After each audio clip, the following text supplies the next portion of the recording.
team over a year already on gritty boot ball damage.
Whoa! Gleeby Deeby! Moo moo moo moo moo! Alien Bullboy VTuber, the one and only Emperor Follower of Toma! To the Tengu here. Hello, hello, hello everyone. How are all of you lovelies doing? It is great to see all of you. Welcome, welcome, welcome. How's everybody doing? I hope all of you are doing great. Welcome, welcome, welcome. Sorry about the power outage, everyone. That was not as planned. I actually wanted to start like, 5 minutes early and I had everything tidily set up. For a moment I was worried too because I set up like this entire web browser with all these pictures from Finland, and I was like, imagine if now due to the power outage I would have lost all of that. Luckily Google Chrome has like a an option where you can restore your previous session, so I got really lucky there. Otherwise I would have been really upset because I spent like an hour and a half trying to gather photos and pictures, and I gathered so much that I couldn't even have more tabs open on my Google Chrome because I had so many pictures and photos ready for all of you to show and talk about. So that's definitely something that we're going to be doing tonight. We're going to take a look-see at that, but before I take a look at that, let me have a look at all of you. Let me peep at all of you. Give me my bendies. Hello everyone. Let me greet all of you proper. Welcome Caldred, welcome Kage, welcome Tyron, welcome Eric, welcome Faye, welcome Bow Bow, welcome Freezy, welcome Rosie, welcome everyone. I hope I didn't miss a single one of your names, and if I did, then feel free to yell at me. Also, Calder, thank you for the 10 biddies earlier, and Jinxie, thank you so much for the resubscription of 1 month at tier 1 and for being a Royal Guardsman for 13 months in a row. Thank you so much. 1 year and 1 month, that is crazy. Well earned. And Rosie coming in with that insane 70 stream streak. Thank you so much for that. That is crazy. I really do appreciate that. Thank you. Also, hi there, Gorge. Welcome in, welcome in. How am I doing? I'm doing pretty good, everyone. I'm doing pretty good. I have some muscle ache in my back from working out yesterday. Could really use a massage, not gonna lie. Like, I think I might need like a medical one. Nah, but hopefully if I sleep a bit more, it will go away. Some of you might have been wondering like, hey, where was I yesterday? I was supposed to stream, right? The answer to that is yes.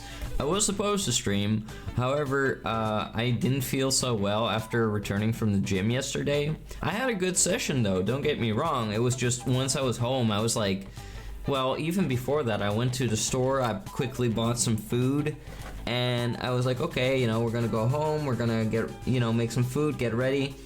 But I was wobbling in the store every morning. I was like wobbling on my feet even though I didn't even work out my legs. And I wasn't feeling all too well, so when I was home, first thing I did was go to the shower to get warm a bit. And in the shower, even there, I was like wobbling. I was like, oh, I don't feel so great. And I was just like wobbling on my feet with my eyes closed, and I was like, is this actually happening, or am I like just overreacting, or what's going on? And I just started to feel pretty awful, and I was like, okay, yeah, no, I can't do this.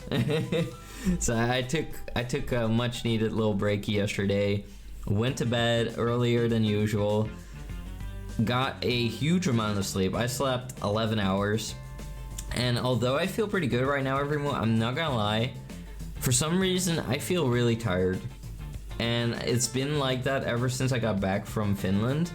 Like, I've been continuously tired. I don't know if it's possible to have jet lag after such a small change in time zones. I mean, it usually was just like 1-2 hours kind of going back and forth, so I don't know if that's possible, but either it's that or maybe I'm like sick, and I hope I'm not sick. And if I'm sick, it's kind of like a cold or something that's not broken through all the way. I was like, what is that badge? Share the love. What is that? This lovely badge was earned by users who shared their favorite Twitch clips in February 2025. That's so cute. What the frick? But yeah, let me catch up on all of your messages every move. But yeah, earlier we had a double power outage. I'm not sure why. I booted up the stream early, like 5 minutes in advance. I was like, yippee, I got everything set up, you know. I might not be the most awake and feeling the most energetic, but at least I got my everything ready, and I'm capable of like starting early, and I got everything ready, and life was just like, no, and it just turned off everything, and I was like, okay. And then we were back for a second. I contacted the power engineers in Fort Tengu, and it went on for a second. I was like, yippee! That was the moment when I sent a message where like, we'll be back in a moment, and then it turned off again. So I had to like make a phone call, and then everything was fixed again. But yeah, that was definitely a bit unpleasant and spooky, and obviously it's not good for my computer to be randomly turned off. Don't do that, little brat, more. I will shove that ball so far down your mouth that it will be a gag for the rest of your life. Free of charge, of course, don't worry about that. Hi, how are you doing? I'm doing good, Rosie. Thank you for asking, and thank you for asking, Gorge. But yeah, as I was saying, like, I went to the gym yesterday, every move. Did pretty well, you know, slowly getting some gains. I could maybe post a little something. Maybe a little peek. Maybe a little gym peek. Maybe.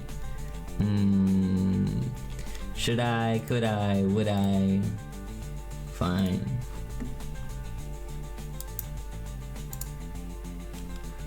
Fine. Hold on.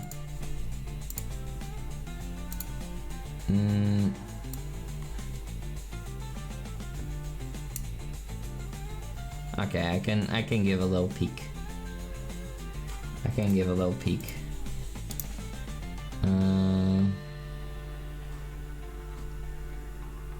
Or am I capable of doing that? Let's see.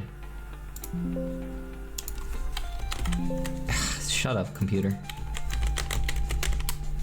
There we go. There. A little peek. A little peek of your emperor. I look pretty swole there. I mean, I did pump everything up, so I'm looking a bit more swole than usual. But of course, after a couple hours, that will deflate.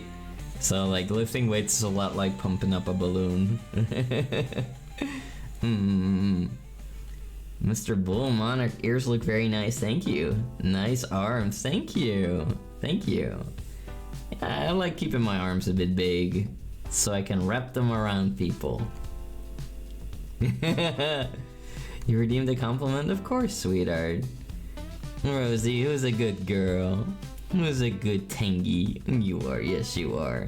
You've been such a generous sweetheart lately, making your Emperor so many artworks. I'm really spoiled with you. Thank you for always being so nice. And I'm really proud of you working so hard and always just putting your best foot forward despite the struggles that you endure sometimes. I know sometimes you're dealing with a lot of pain and struggles, but despite that, you always try to put your best foot forward and try to give your biggest smiles. It's quite inspirational. Thank you for being such a lovely sweetheart, Rosie. I appreciate you a lot. But yeah, Rimu, yesterday I even did some kickboxing. I put on my gloves. I went to my dojo whilst nobody was there. I put on some gloves and I just started beating on a boxing sack to test how it would feel, how my body would respond, and everything actually worked out quite well. Like, I had no pains throughout that. No issues whatsoever. The only issue that I endured was that I had no stamina. Hope you had fun, Toma. Hi there, Farah. Thank you. I appreciate that. I had a very great trip to Lapland, and I'm about to tell all of you all about it and show all of you a lot because I got a lot. I got a lot of footage, but yeah, what I was just showing here was just some beefy arms. Do you punch correctly or no? Oh yeah, I've been doing kickboxing for many years. I punch correctly. I enjoy making the artwork for you, Toma. It makes me happy. Aww, that's so cute. You're adorable, Rosie. Thank you. You box? That's cool. Yeah, I'm a kickboxer. I was just posting I don't know if you saw it. I mean, not that it matters too much, but I just posted like a little whatchamacallit, like a workout picture of me hitting the gym again because I acquired like a sport injury, and that meant that I couldn't do kickboxing anymore for almost a year. So now, as part of my return to the gym, I am learning how to strengthen my muscles through weightlifting. And I just happened to be like, okay, you know what, I'm gonna just put on my gloves like the old days, and I'm going into the gym and I'm gonna beat on a boxing sack and see how it goes. Hope you're doing well today, Tom. Have a great stream. Thank you, Eric. I appreciate that. And I am doing well, although I'm having a little bit of cramp. I'm having some cramps in my back, but yeah, it will be okay. It'll be okay. Glad to hear that you're able to be back at it. Thank you. I need to be cautious and careful, but it's every bit counts. Yeah, it's literally me. Oh, what did I just do? Hold on. I may have done something bad. Hold on. 1 second. Okay, there we go. Okay, Rimu, enough about the gym. Let's talk about Lapland. Lapland, Rimu. And I got a lot to show because I've been, of course, on this big trip for a week, which felt like it was a month. Let's see, Rimu. Opa. Alright, so what I'm gonna do throughout this is I'm gonna stand here and I'm gonna move this screen here. It'll be pretty big and I'll be taking off a part of it a little bit. I'll be standing in front of a little bit of it. There we go. Alright, so starting off every move, of course I went into a plane for the first time and it was very exciting. I had never been in a plane on the planet Earth. I've been in some ships back in Tanguria, but never in an airplane. So it was very exciting to do so. And of course I brought like a little picture of me, so I could just, post with that whenever I felt like, without having to worry about whether my hair was looking good or not. But yeah, being in a plane for the first time, it was exciting. It was a little bit like a roller coaster ride. And I would say that it was very doable. Some people are really scared and afraid of planes. I didn't really have that, although I'm not gonna lie, every move there were a couple times where I had some intrusive thoughts where I was like, okay, well, if the plane crashes and I die, then I guess I'd just die. Because there have been some instances where there have been planes lately that have been having some malfunctions, which is kind of worrisome. So I don't blame people for mistrusting planes. But at the same time, it's like, well, pilots, they fly day in, day out, non-stop. They also want to go home and live the rest of their lives, so yeah. Hi Dr. Toey, how you doing, sweetheart? Jesus Christ, Toma. Hi Matthew, what's the matter? I'm scared of flying now since a bunch of planes are just crashing a bunch now. Yeah, but of course remember everyone that if every plane in the world was crashing, there would be no planes. So not every plane is crashing. I was flying in 4 planes in total. None of them crashed. Everything went well. Everything went perfect. And they take their safety precautions really seriously over here. So like all in all, every move, I don't see any issue. I thought everything was nice. Well, hi there, Kino. In a meeting, but came to say, yay, Toma's back. Oh, that's so cute. Thank you, Kino. Good luck in your meeting. That's so sweet. Thank you for stopping by. Also, hi, Pleemy Weemy. How you doing? Hi. Good to see you. How have you been? I've only been on an airplane once in my entire life, but I was too young to remember the flight. Oh, well, I thought it was nice, and after being in a lot of roller coasters, honestly, the roller coasters were more scary than this. Also, I think that being in a car on the road is scarier than this. It was definitely very fascinating to see because once we left from the Netherlands, we could see all the lights in Amsterdam, and it was still dark and stuff, and slowly you can see the sunrise, and at one point you're above the clouds, and it's crazy. Like, being above the clouds is so weird. It's like a whole new world, like an ocean of like clouds. It's like an ocean of clouds. It's like a cloudy wonderland. It's very interesting to see, and you'll definitely see a lot of beautiful colors up high in the sky. What you see here is a picture already of Lapland. Now I felt like Austria, when we flew over Austria, it looked very brown. Like Austria was very I don't know why, like in the Netherlands the grass was green. In Austria all the grass was brown somehow, and I was like, how is that possible? Would that mean that all the grass is just dead somehow? I couldn't imagine that they experienced a lot of drought, so I thought it was very unusual. But who knows?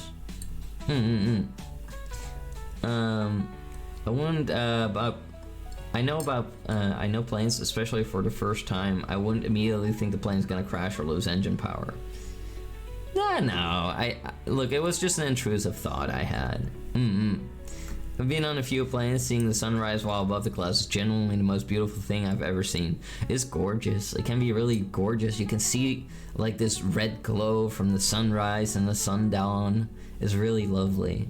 If you sit at the right place, of course, because sometimes, the sunrise will be on one side of the plane and you're sitting on the other side. You don't see anything.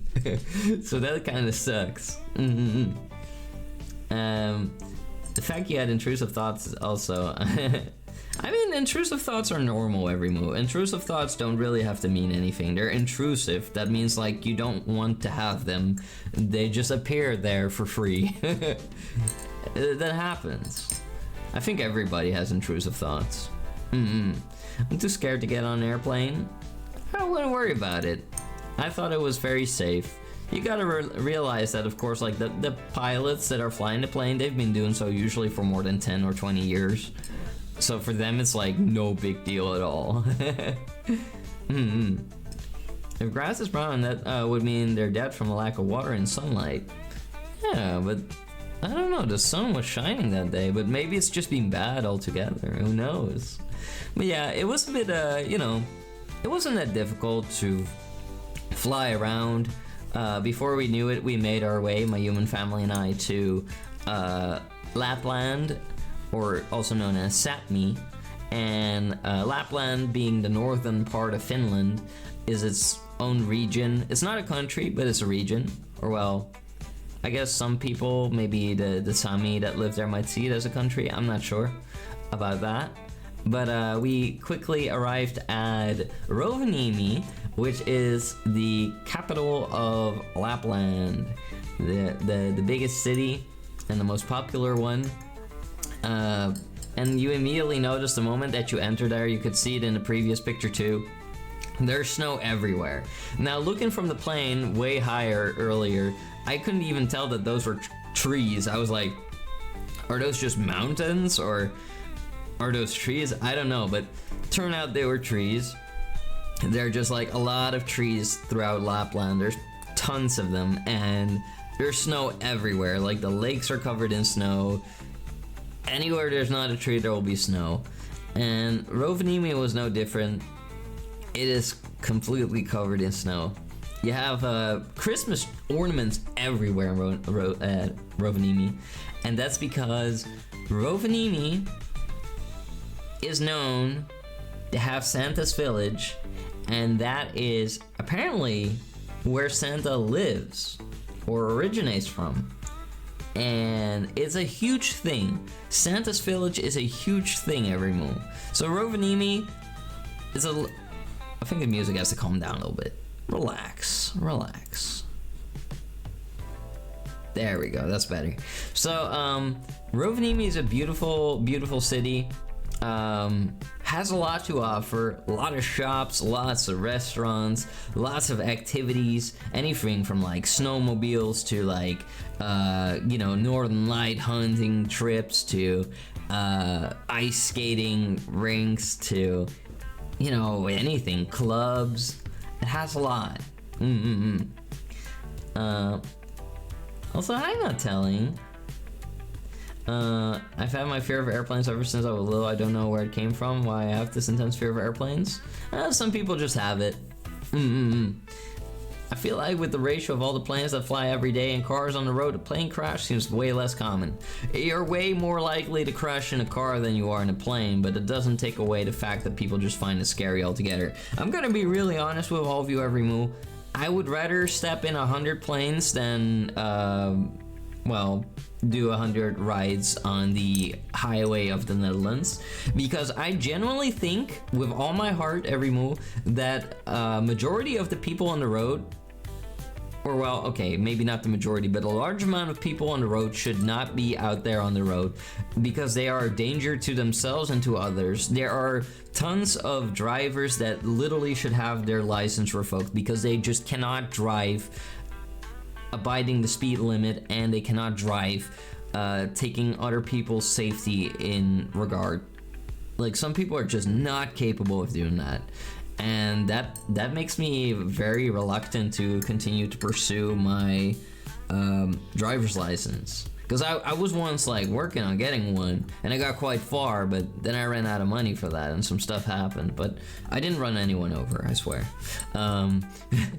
But you know, I genuinely have a distrust for most drivers because I think a lot of them are very dangerous. Yeah. The streets look nice. They're lovely. There's like Christmas ornaments all year round, I believe. Well, I'm not sure what happens when the snow melts, because it melts in April over there. So I'm not sure about that. If I had to choose between flying in a plane and flying in a helicopter, I'd still choose a plane though. At least plane can glide because of their fixed wings. So there's a Santa's village that's not at the North Pole. Well, actually, Matthew, Santa's village is located in the Arctic Circle, not the North Pole.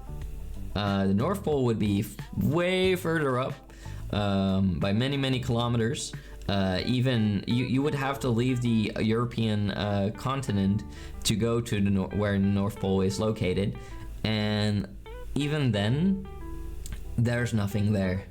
There's just a pole standing in the ground, and you can pay approximately $10,000 to go there with a Russian icebreaker. It's a giant ship that breaks the ice, and then you can get there and you can post with the pole, and then you made it to the North Pole. But it will cost you a limb and more. Like, it will cost you a lot of money. People spend more time in cars. Of course, they crash more in them than planes. If people spend more time in boats, there would be more drownings. True, mayhaps that is the case.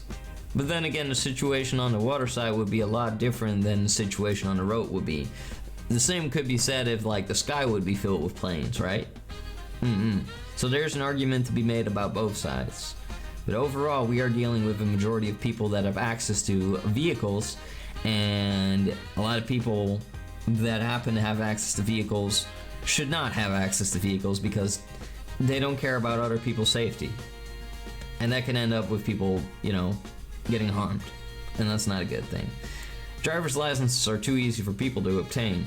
I feel like there's also a lot of people that just don't drive with one, and I don't know, I feel like a lot of dangerous drivers used to get them when restrictions were easier and lighter than they are nowadays. So, you know, I feel like a lot of, well, I'm not gonna blame all the boomers, but I'm gonna say that there's some people from older generations that had a very easy time obtaining their driver's license, or maybe they obtained it in a country where the restrictions are very light, and now they're just driving around and, well, nearly, you know, running anybody over like they're playing Grand Theft Auto, and, you know, they don't care. Exactly like drivers that tend to go fast or floor through a red light or even text someone driving. Exactly. And there's quite some of those. Driving is scary. Lots of one-ton missiles flying past each other at high speed. Exactly. It's very easy for, you know, people to slip up. Make a solid point there, Farah. It's more dangerous than people think, really. $10,000, that's a lot of money. I know, that's the amount of money where, well, I could do a lot of fun things with that, let's just say that. I could have a lot of fun things for the Tengu Empire with $10,000. Let's just say that. So, I would rather spend that on the Tengu Empire than spend that on, you know, going to the North Pole. I mean, I wouldn't mind going to the North Pole, but not for 10K. Not for 10K. Alright.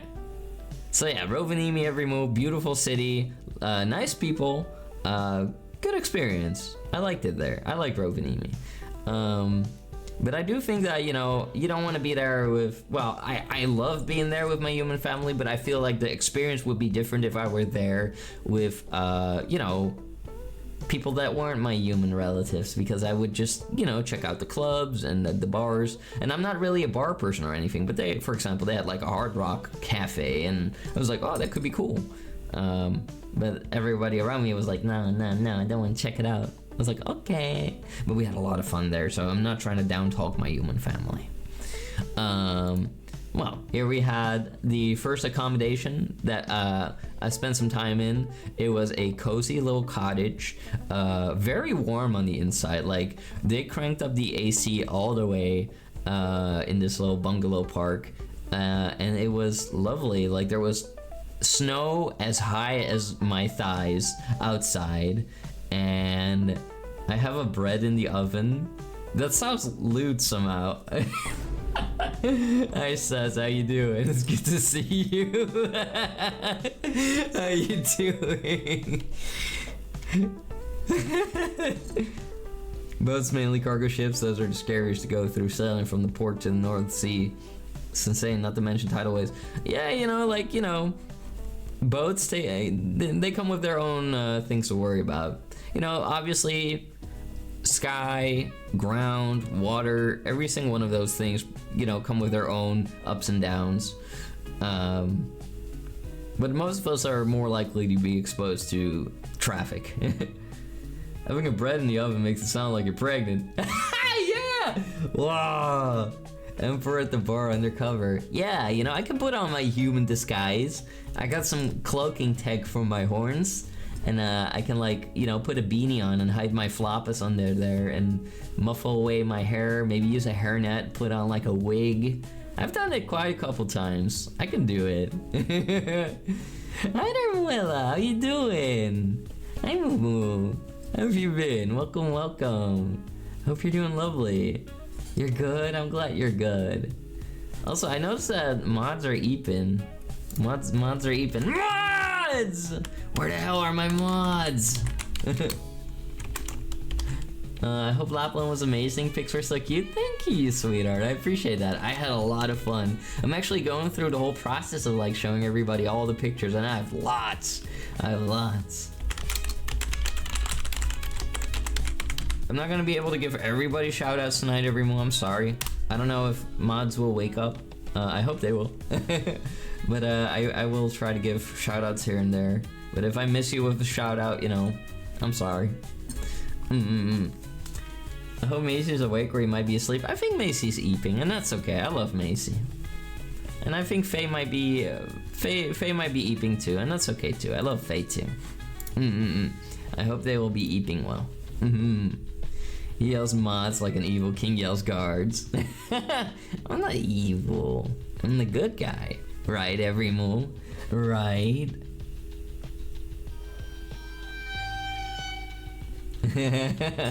Yeah.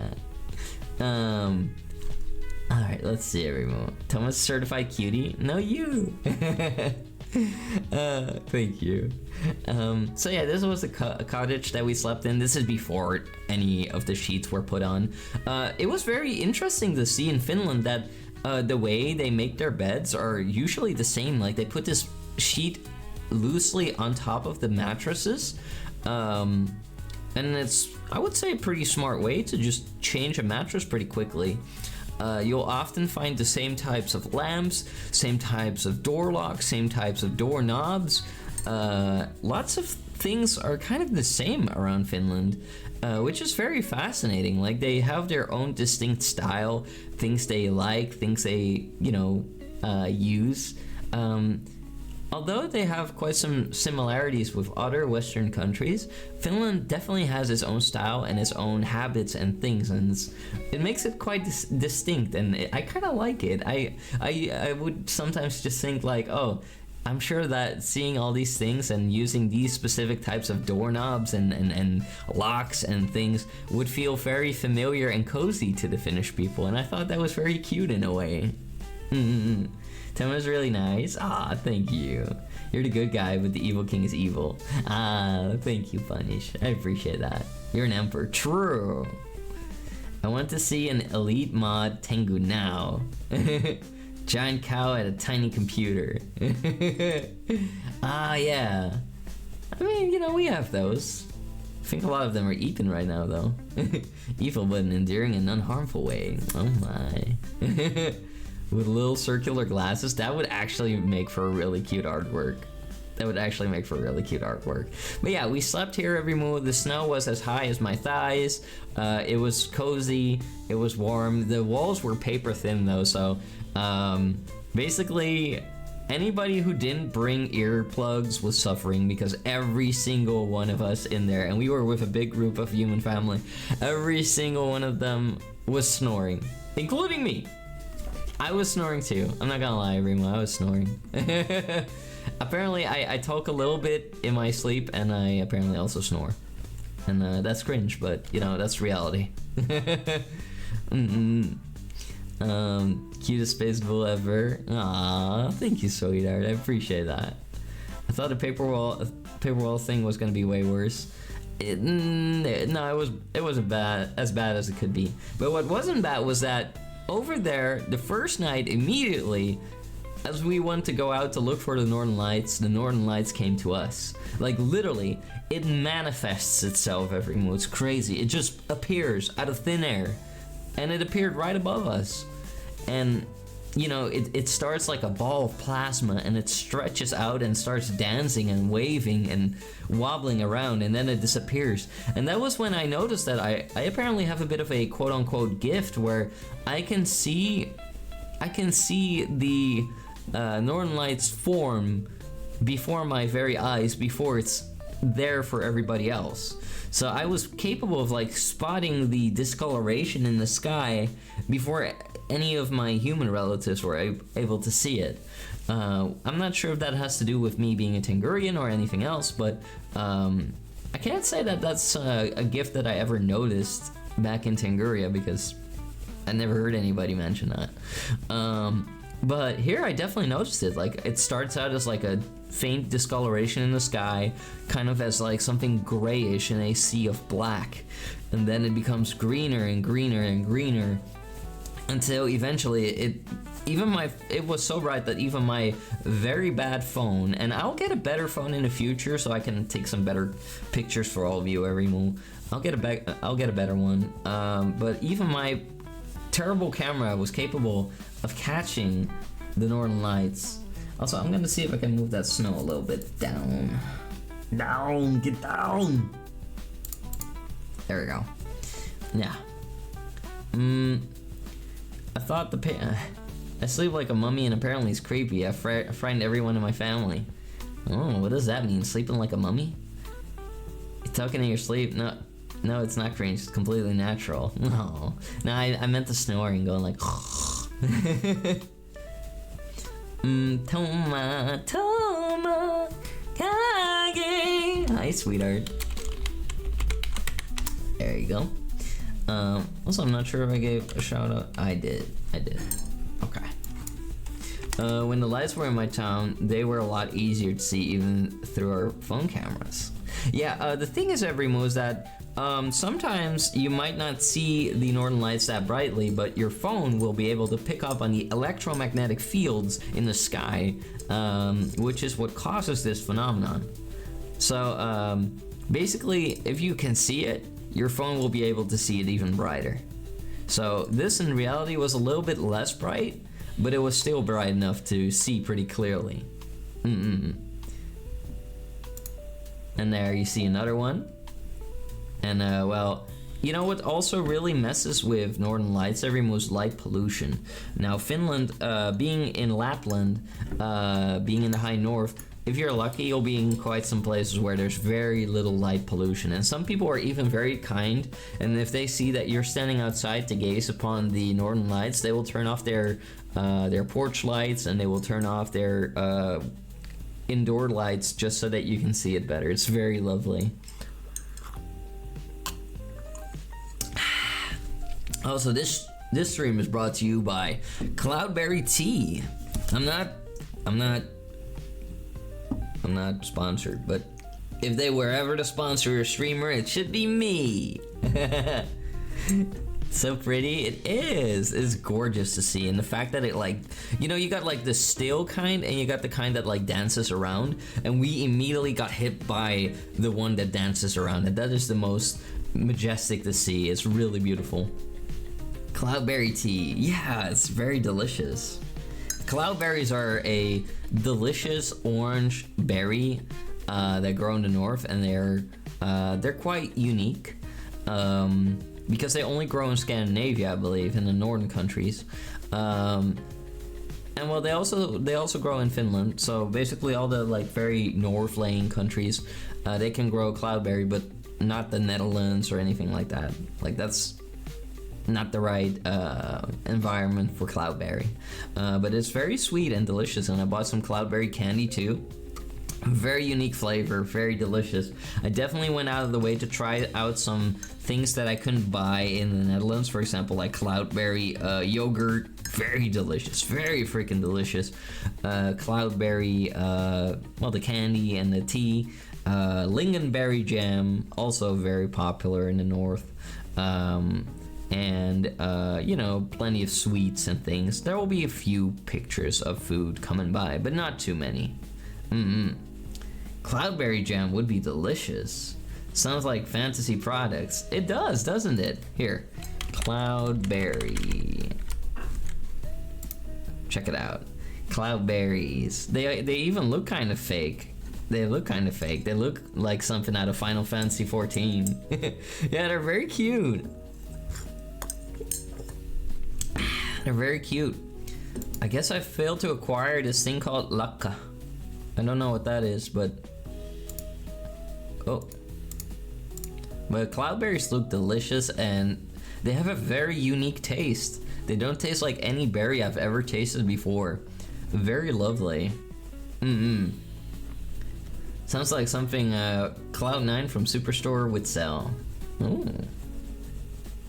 What's that from? Lingonberry is a very good juice. I only tasted the jam, but I would have loved to taste the juice as well. Or no, wait, I think I actually bought a drink with lingonberry in it. I did, yeah, and it was tasty. It was good. But yeah, I'm not afraid to try new things, especially if I never heard of them. I'm like, oh, I want to try that. I want to know what that's like. You know, I want live experience. I've never heard of cloudberry tea, and I work in a tea shop, by the way. Hi, maiden, hello. You should look it up. You can actually order it. Apparently, ordering it will save you $2 or €2 over buying it from a store in Finland, because everything in Lapland was expensive as hell. Everything was really freaking expensive. Like, we're talking about you buying a hamburger and fries for 18 freaking euros, or that's almost the same as $18 for just a hamburger, a singular hamburger and fries for one person. Like, that is insanity. Like, the prices are insane. But don't worry, Everimo. It's going to get worse. It's going to get worse. Don't worry. Cause we are going to one of the most expensive tourist traps I have ever witnessed in my life. Welcome, Everimo. Welcome to Santa's Village. Santa's Village, Everimo, where we have very sad reindeers that are pulling people around in carriages. Now, at first I was quite excited to try out a reindeer sled ride, but once I saw that these animals were, I don't know, they look kind of somber in a way. They look kind of somber. I was like, no, I'm not doing this. This doesn't feel right. It doesn't feel right. So I didn't want to do that. I just want the pet one, but I couldn't do that here. Little did I know what was going to come later, though. I got more than I asked for. But yeah, I was not gonna abuse Santa's little reindeers. Poor reindeers, they're precious. Yeah, they're cuties, but also very delicious. I may have eaten one. But yeah, the pricing was definitely Disney level, if not worse. I even went through Santa's workshop. They immediately tried to grab onto me and tried to drag me in there and force me to make presents, and I beat every single one of them up, and while screaming that I am not, in fact, an elf. Macy, thank you so much for the insane resubscription of 25 freaking months in a row at tier 1, and for being a Royal Guardsman for 27 freaking months in total, that being 2 years and 3 months. 2 years and 3 months. Thank you so much for that. Don't rub my horn, that's lewd. Thank you so much for that, Mace. Also, let me move that thing a little bit along with me. There we go. Next time it will be a bit less lewd. There we go. You're too tall to be an elf, I think. I thought the same thing. I'm 5'7". I don't belong in there. Imagine that Toma becoming an elf that also wants to become a dentist. Why would I want to be an elf or a dentist? Good job. We got there eventually. Yay! Good morning, Macy. How you doing, EP head? I hope you slept well. I had a power outage whilst booting up the stream early. I got punished for starting early. 5'7" is an elf height, but it's not tall either. Yeah, no, it's not tall. It's just a joke. They didn't try to drag me in there. This is a joke. But yeah, I did go in there every move, and as you enter Santa's workshop, you come across all these presents that they worked on and all these little arts and crafts that they worked on, these very tiny little places and houses, and it all leads in a straight line, which is very confusing. It's like, what? Why is this, like, you know, in such a straight line? Like, there's not enough space for people to come back. People that were returning were kind of like, they were in the way, you know? They were like bumping into me and my human relatives. And so then we made it upstairs to where you almost get to meet Santa Claus. And you see this huge wall full of like influencers, world power leaders. Like, you know, I saw like China's Xi Jinping on the wall there. Like, I'm not kidding. Like, he was posing with like Santa Claus. So I was like, well, I am the Emperor of all of Earth. So, you know, if you know, one little leader is up there, then the Emperor should definitely be up there, right? So I went up to the desk and I asked them how much to see Santa, and they said 35 euros for one picture. I said, excuse me? 35 euros to meet Santa Claus. Isn't the whole idea behind Christmas that you know, care and give? Like, me giving $35 or euros that has nothing to do with Christmas. Like, that's crazy. Like, you can see Santa Claus for free in a mall. And over there in Santa's own village, you have to pay 35 bucks? Like, I was nearly considering it just to get a picture for all of you. But then I made a poll online a couple days after that. Because at that day I was like, no, I'm not doing it. But then a little while thereafter, I made a poll for all of you. I was like, should I go back? Should I have a picture taken with him? And like, majority of you were adamant and were like, no, we are not wasting Tengu Empire's treasury on that. Don't do it. Don't do it. It's not worth it. I mean, yeah, malt Santas are cheaper than that. Yeah. It was a scam. It was a real scam. It was awful. So, in the end, after a lot of thinking and doubting, I was like, no. Instead, I had myself a delicious cup of hot cocoa. And although it was pricey, it was like $6. It was a delicious cup of cocoa. Like, this one was homemade. One of my human relatives got the cheap one because you could order one cheap one from a vending machine, and you could order a homemade one. And I got the homemade one because I was like, hell no, I'm not cheaping out on cocoa. I don't want to taste cheap cocoa. And I want whipped cream. I want whipped cream with my cocoa. I'm an emperor, you know? I want cream with that. Give me the cream. So I even got like these cool sprinkles with that because we got it at a place called Snowman World. And Snowman World is like another paid attraction. And now some people, like my human parents, thought that it was too expensive because it's 30 bucks a person to get in there, not knowing what would be in there.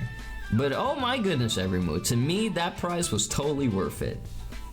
I went in there and I was like, yeah, this was worth it. Like, just like the cocoa was worth it, so was the price for Snowman World. $6, that's dirt cheap. I've seen cheaper.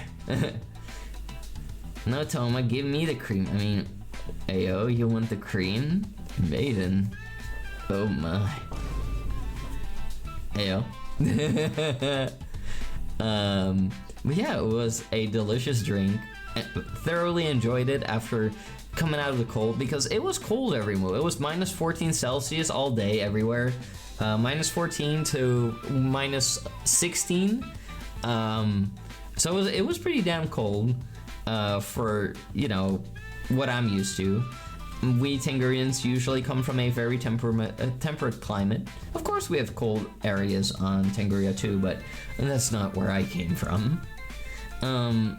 It was cold. It was cold. I had to wear like a lot of layers. So It did work though, it kept me warm enough.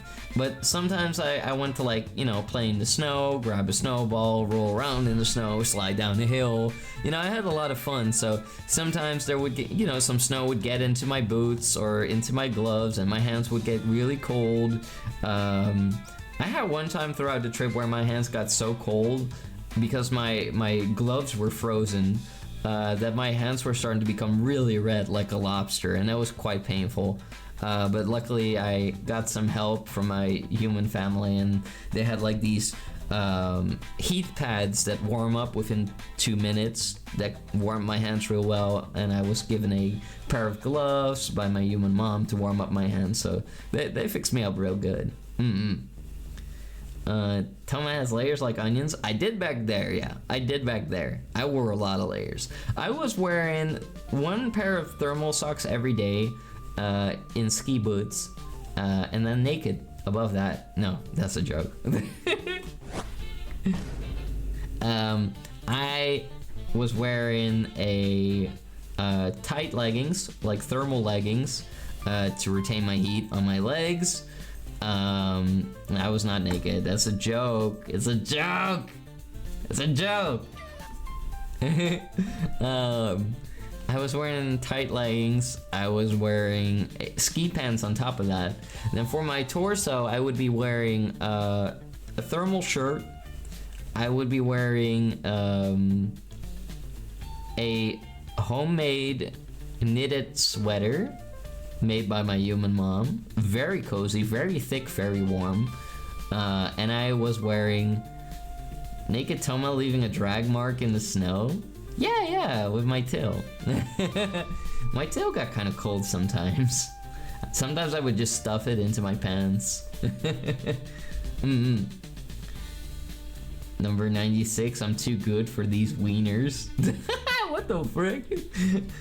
Also, hi Ray, how you doing? That looks delicious. It was. I drank it at Santa's Village at Snowman World. I tell him every nyan. Hi there Ray, how you doing, cutie? Yo, wieners. Wieners! But yeah, Snowman World was what we went into after I finished this delicious drink. I can still taste it. I could go for a cup of cocoa right now. Would be delicious with some cream. Oh my.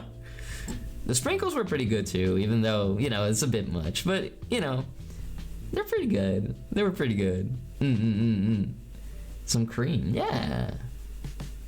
Cream makes the... Look, if I'm making you a cup of hot cocoa, I'm gonna be adding some cream, okay? Some nice, thick, homemade cream. And you better not spill that, because that would be a waste. Marshmallows? Nah, not for me, not for me. No marshmallows for me. No, that's too much. I want a drink, I don't want to eat something. But yeah, then we entered Snowman World every move. This is like the entrance to Snowman World. I only filmed it briefly because like immediately some Karen was showing up with her kids. And I don't want to film kids or strangers. Obviously I could do that anyway and not give a damn, but I just don't think it's polite, so I stopped filming at that point. But you can see how like even everything up to from the entryway to, you know, the middle of this hallway, there's like sculpting done. Everything inside of Snowman World is made of ice. So like the walls are made of a combination of snow with ice on the outside. So I assume they probably sprayed water on it as a finishing touch, which causes the walls to become solid. So that was very, very fascinating to see. And like here you see like these lamps that are shining upon a piece of art. I believe it was like a chameleon or something like that. That's made of solid ice. And yeah, it was gorgeous. Snowman World was amazing. Freshly whipped. Karen detected. Oh my god. But yeah, here's another picture. I guess I didn't get the order right. Some pictures may have been fumbled around a little bit. But here you see the outside of Santa's Village. I sadly did not happen to go into that building, I believe. But There was a really cool giant snowman right there. That was cool to see. And in general, Santa's Village was really beautiful to see during the dark hours. It being Lapland and being up north, it didn't take long for the day to turn dark. So if you'd show up in the afternoon, halfway around there, you would be in the dark. And, you know, you wouldn't be able to tell that it's just the afternoon still. Like, it would look like midnight. This is like the Fortress of Solitude from Superman. Oh, I'm not familiar with that. Here is the Christmas tree with flags of all the nations from around the world standing there in Santa's Village. Very pretty, very beautiful. Very high too. I really wonder what happens with the place during the summer. I don't know. I don't know if it closes down or not, but I imagine they would probably still be open. Oh, now we're back in Snowman World. Be quiet. There we go. Here you see a giant snake carved out in the snow wall. Thought that was very beautiful. Definitely took some art pictures.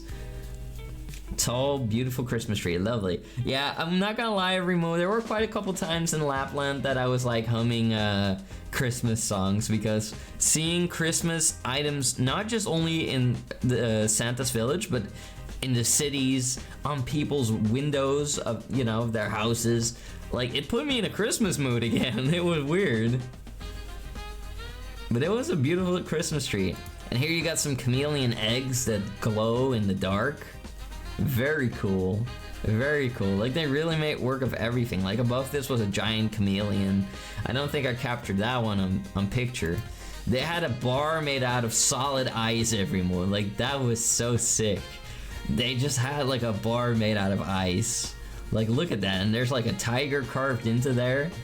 They were serving drinks in frozen cups every move. Like, it was amazing. I love being in Snowman World. It was worth those $30 so much. So if you ever happen to go to Lapland every move, and if you ever consider paying for something in Santa's Village, then pay for Snowman World. Because my goodness, every move, I love the experience. I did. It was very lovely. Impressive, yeah. I mean, look how thick this bar is, everyone. Like, that is thick. Why does that woman have snow in her butt? Well, I probably did too at that point. But yeah, they serve cold drinks, lots of liquor, but also these cute little colored drinks that had no alcohol in them. They were kind of like lemonade, and they were tasty. That's what I ordered. I wasn't really interested in drinking booze. Frozen cups? That's right, made out of ice. Way better than glass? Oh yeah. Over here we have like a funny looking sheep creature in the wall. I think it was a sheep. I don't quite remember. All I know is that it looked funny. So I just took a picture of it. I thought it was kind of cute and silly. Meow meow. So don't dance. This was a kitty cat on the wall. Thought that was very cool, so I took a picture of that too. A little meow meow tomatax. Impressive. Then over here we got... here we go. Here we got the Ice Bar's VIP room. It's not really a VIP room. It was because I was there. And we got to, you know, sit down in these ice chairs. You got a nice reindeer skin rug to sit on. It's real, by the way.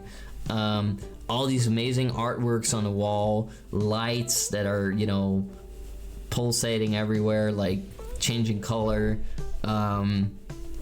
And a little board to put your drinks on. For some reason, there was like this white sticky liquid on top of the board. Now, I don't know what that was all about, but it was kind of sus. I don't know what they spilled on there.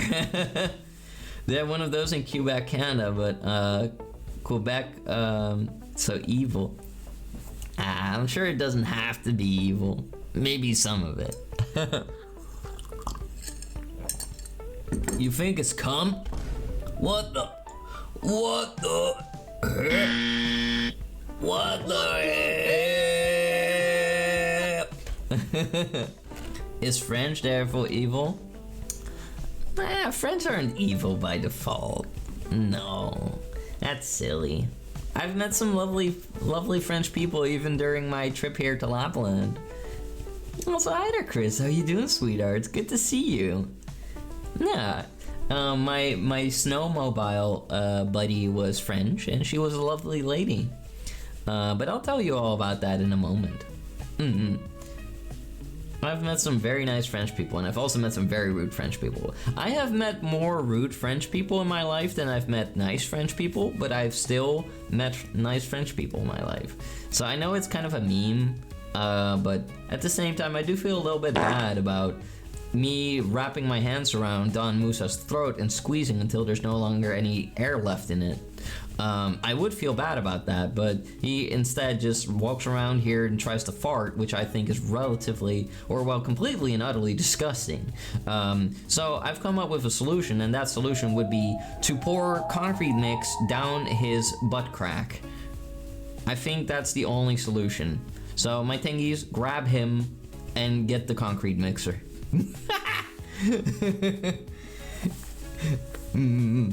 Greetings, my emperor. I hope you've enjoyed our beautiful country. Oh, I love Lapland.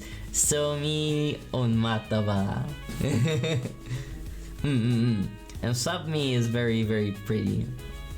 Pretty piece of Finland. Good plan, Toma. Thank you. I'll get to that. Thank you, Chicky. But yeah, I loved every second in Finland. It was a very, very lovely country with very kind people, very creative people, very well-maintained roads. I feel like, you know, everything was pretty great. And I could get quite far, like, you know, either using like translation tools in supermarkets or just using my brain. And, you know, asking around sometimes. Like, everything went great. We will seize him, my liege. Very good. Punisher, you shall live up to your name today. Semen and butt crack. I am not doing that to Musa! I'm not putting that in there. What the hell? Sami in Finnish, I believe. Yeah, they call Lapland Sapmi, I believe. Sapmi. And well, Lapland can be used as a name for that area. The Sami prefer Sapmi. Touch me and I'll sick the boy on y'all. I'll just get the paid spray, the raid spray. Gamer station. Yeah, I'm gaming right from this cold, snowy place. No, I'm not. Hi, Berncy. How you doing, sweetheart? I've seen stranger ships between VTubers. We are not being shipped, Musa! But yeah, the ice bar was super cool every move. Sitting in these chairs, it was great. It wasn't even melting. It was crazy. It was so cold in here, in fact, that my phone would die sometimes. My phone was literally freezing. Like, my screen was sometimes freezing. My battery was just draining. And it wasn't just like that for me. Like, all my human family members had phones and cameras that were draining. The battery was draining. As if it was like a paranormal event. It was crazy. Here you got the cool freaking drinks. Look at that. That is served in freaking ice every move. That's served in a ice cup. Drinking from that was amazing. Like, screw ice cubes every move. Drink straight from the ice. Like, that is the way to go. That's the ticket. That was great. Yeah, I got the purple one. One of my human family members got a green one. Everybody else was like, nah, we don't want to drink. It's too expensive. And I was like, listen here, I am not going to be held back by all of you not wanting to pay for stuff. I'm going to pay for what I want to pay, and I'm going to enjoy my life. What would that ship even be called? Banana milk?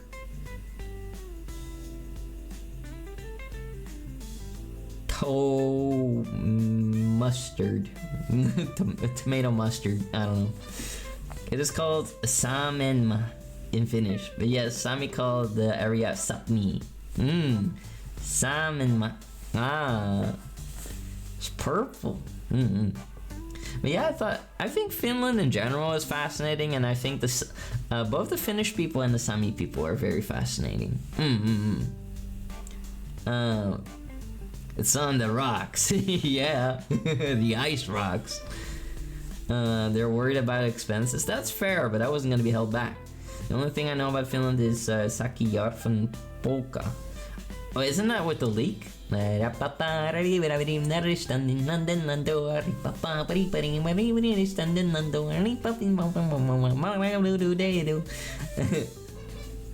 Anyway, hi Toma. I'm very much all over the place because I was being very energetic in physics class. My teacher's so great in that class. Aww. I'm happy to hear that, Chiki. I'm happy you're having a great time with physics class. You're doing good, sweetheart. Don't worry. That's Levon Polka. Oh, my bad. But yeah, these drinks were great, everyone. It tasted nice. Had a good taste. I approve. We should serve drinks like this at Tengi Fest. Yeah. What if we had like an ice area in Tengi Fest? That would be awesome. Would cost a fortune though. But everyone, like the genius that I am, where I kept finding secret and hidden monkeys in Resident Evil. I found the monkey in the snowman world. I found him. He was real and I was not crazy. Everybody kept saying that I was crazy, but I am not crazy. Check it out. Found monkey. That wasn't crazy all along. Oh, major W for me. We have found the secret monkey door. This is a song we used to disarm Soviet mines for half a year, I think. Whoa, that's crazy. Sakayavran Polka is different song I discovered from Girls on Panzer when the Finnish team got to do their thing. Oh. Toma's seeing monkeys everywhere. This is literally a monkey! Yeah. What do you mean? This is a monkey! What do you mean? I'm not seeing monkeys everywhere. It is a monkey! It's a monkey! Look at him! Come on now. Come on now. Estimate. Now here we got a beautiful artwork of some toucans. Very glowy, very pretty. You weren't allowed to touch the artworks, but I kind of want to bite on them. If I look at them right now through pictures, I kind of want to like just put that beak in my mouth. Like it would make a popsicle. Yeah, they're very beautiful artworks made out of snow. They even had a restaurant in Snowman World where you can sit on a ice made bench with an ice table, and then you get a meal. I wonder if it would be served on an ice platter. And then you get like a meal cooked for you in the freaking Snowman World ice cave with the ice tables. I really wanted to eat there, but my human family was not joining us in Snowman World. Only some of them were, but my human parents were not. And I got a little upset with them. I was like, come on, you should have come with us. And they were like, it's already too late. They are closing down. Missed opportunity. Would have loved to eat dinner there. It wasn't even that outrageously pricey. Here's another seated area in the Snowman World. I think it's in the bar area, not in the dining area. But again, you can see like a couch made with ice, lit up with lamps, snow flooring, reindeer rugs to sit on with your butt so you don't glide around. Great place. Amazing, impressive. Technically, that's an ape, not a monkey. No!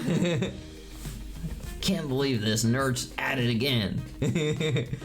First you went TengiCon, then Tengi Party, now a Tengi Festival. By my, there's a lot of cool ideas. There ain't no party like a Tengi Party. It's a snowball with random carvings. There was a monkey there! No monkey there. There was a monkey! The monkey Sasquatch. Hi there, Doku Cutie. Hi, Toma. Your beautiful artwork made out of cotton candy or something. And you must be a artwork made out of sugar because I just wanna take a big bite out of your sweet self. The wildest place I went to was Dominican Republic. Oh. Now I could imagine trained penguins to serve food while shouting wah wah. That would be funny. I like penguins. But maybe it wouldn't be too great for them to haul around heavy plates, but it would be cool if they would enjoy doing it. Oh yeah. Perma banned on Discord. You shouldn't be. Feel free to DM me if you can, or Macy, because I don't know why you would be. But yeah, reach out to me. Oh, you got hacked and kicked. Oh right. Yeah, that's not perma. We can lift that. Don't worry. Just message me if you can. And otherwise, we'll have to look at it later. Or Macy can handle it. I got to see Christopher Columbus' tomb, which is a giant lighthouse that has a bad signal of a giant cross into the sky at night. That's crazy. Wow. That's pretty cool. Yeah, hackers are stinky and awful every move. I got a scary message. I'm not gonna lie, every move. During my trip, I messed up. I got a weird message on Steam from somebody in my friend list, and it was like a message in Chinese that said, "I have a gift for you," and I copy pasted that message with the link, sadly, in the Google Translate. So I wasn't opening the link because I'm not stupid. But I was just like, cautiously looking at it, like, what is that? Why are they sending me this? What does that mean? Who is this person? So I copy pasted that, and then I tried to make a post in for Tengu, a Twitter post. So I wanted to post a Twitter post, and I accidentally, in my copy paste, still had the Chinese hacker link. So I was like, oh my god, I just posted that to Fort Tengu. I quickly removed it as quick as I could, but I was like, oh my god, I hope not a single Tengi instantly clicked on that. But I think I was fast enough to delete it. I didn't hear anything about it, or nobody asked me anything about it, so I was like, oh god, am I gonna have to say that? Or I don't know.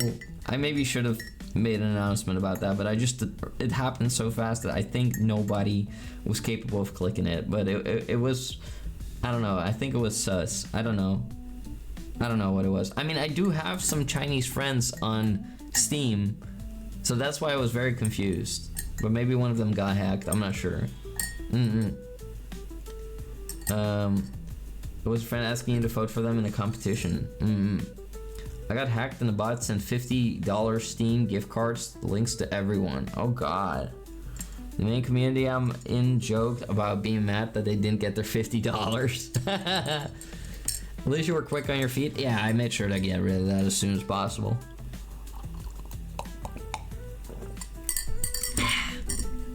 Alright. And eventually, of course, it was time to go outside. It was really pretty outside, and you could even see like a faint green glow shaping up in the sky. It was hard to see, but it was kind of like the northern lights were already shaping up. It's just you can barely see it. You had these beautiful lamps that were making all the trees look pink, like as if I was back in Tanguria, which was really great. What we got here? Oh, here I'm in a maze, and in the maze everything was pink too, just by land. And I found this random Christmas tree standing in a corner, so of course I had to be weird about it. Oh, sweet baby Wump, the tree of knowledge, here in the maze of mysteries. I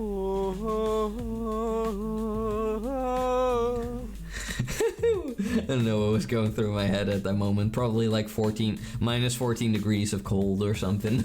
I think my brain was frozen. I don't know. Nah, the pink trees, they were pretty. They were pretty. Also, hi, Sibra, sweetheart. Hope you're doing great. Welcome in. More like quick on his hooves, am I right, guys? I'm not right. Yeah, because I have feet. That's the sound of feet slapping on the ground. Not hooves. It was very interesting. It had to happen to me too with Steam. The hacker spoke perfect English, but I knew something was up. I knew because this friend would message me on Discord. I was like, huh?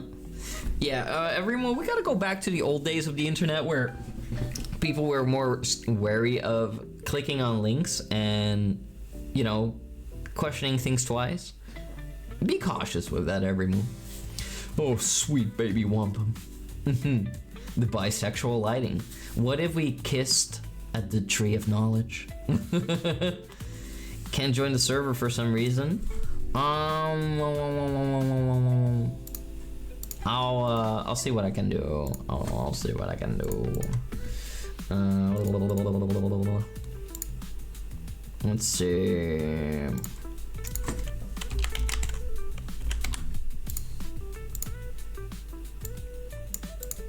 Try again. Your ban is revoked. Alright. And then, well, as we were outside, of course, I had to go multiple times down the slide. They had a slide with tires where you would grab a big old tire and you would slide down. And it was pretty high every move, I'm not gonna lie, and it went pretty fast. Check it out. Oh, you're making yourself a nice mocha. Ooh, enjoy it. Enjoy it, Sibdra. You live in like the high roller. I never click on links I don't recognize. Very good, Rosie. Kiss me at any tree. I love trees and being kissed. Hey, yo. Those. I think the guy pushing me.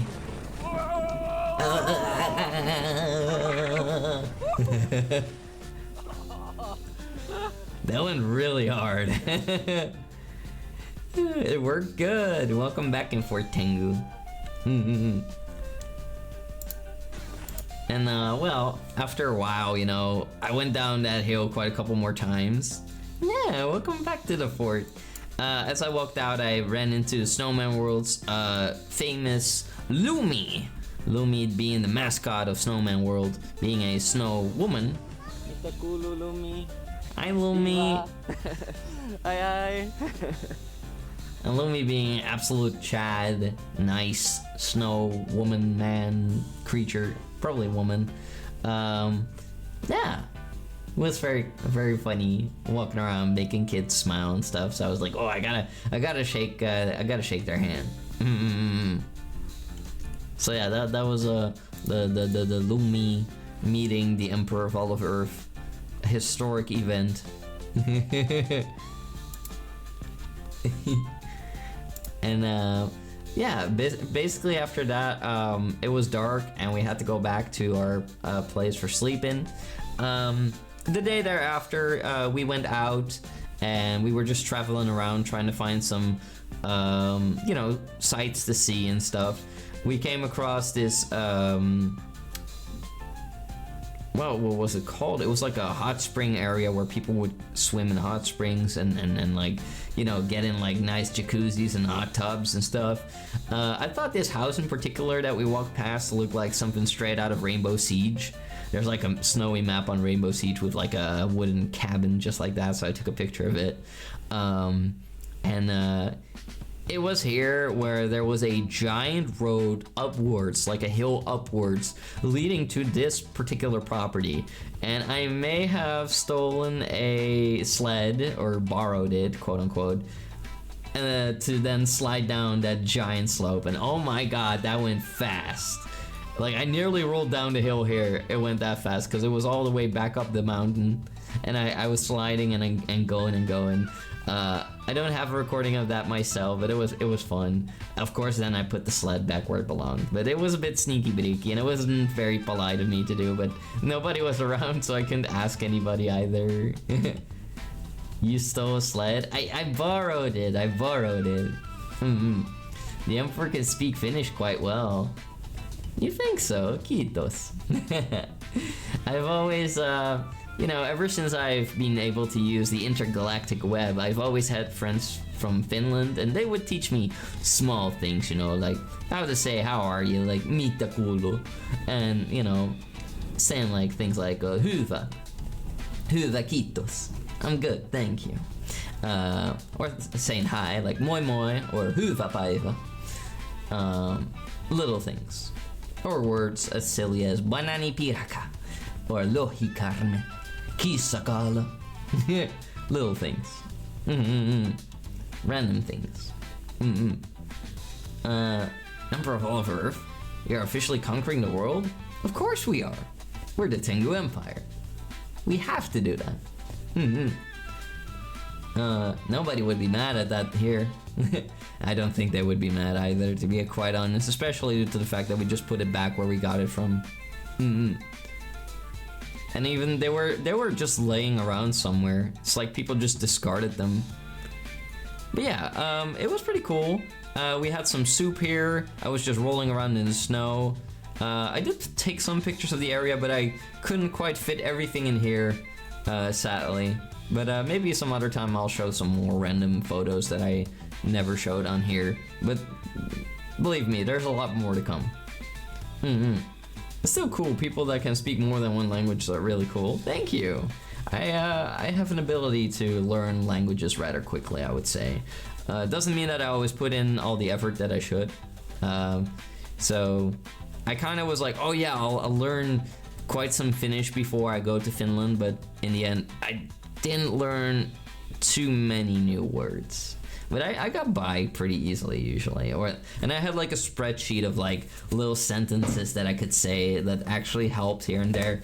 Like, you know, we went to like a reindeer farm for meat, to buy some meat. And, you know, there was this old lady, and she was the first person that we ran into in Finland that did not speak English. So, you know, of course I would, like, you know, grab my spreadsheet and I was like, you know, asking little things like, do you speak English? Like, puhutko englantia? And she would be like, no. And I was like, okay. And then she would go off in Finnish on me, and I was like, I can't speak Finnish. So you pull out the spreadsheet again, and puhu suomea.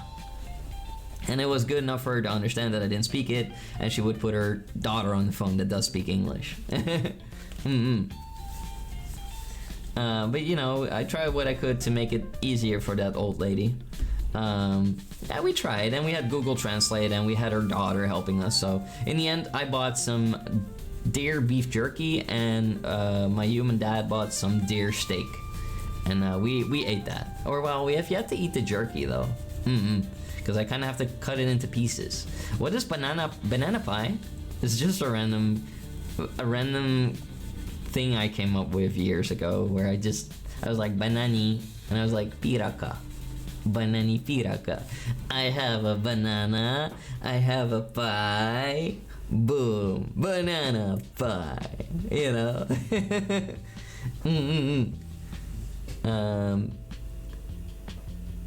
I'm not gonna lie, I never heard that language, so now to me you sound like those made up languages of aliens or tribes in cartoons. It's not made up. Finnish is a real language. It's a real language, just like Tangurian is. Silly.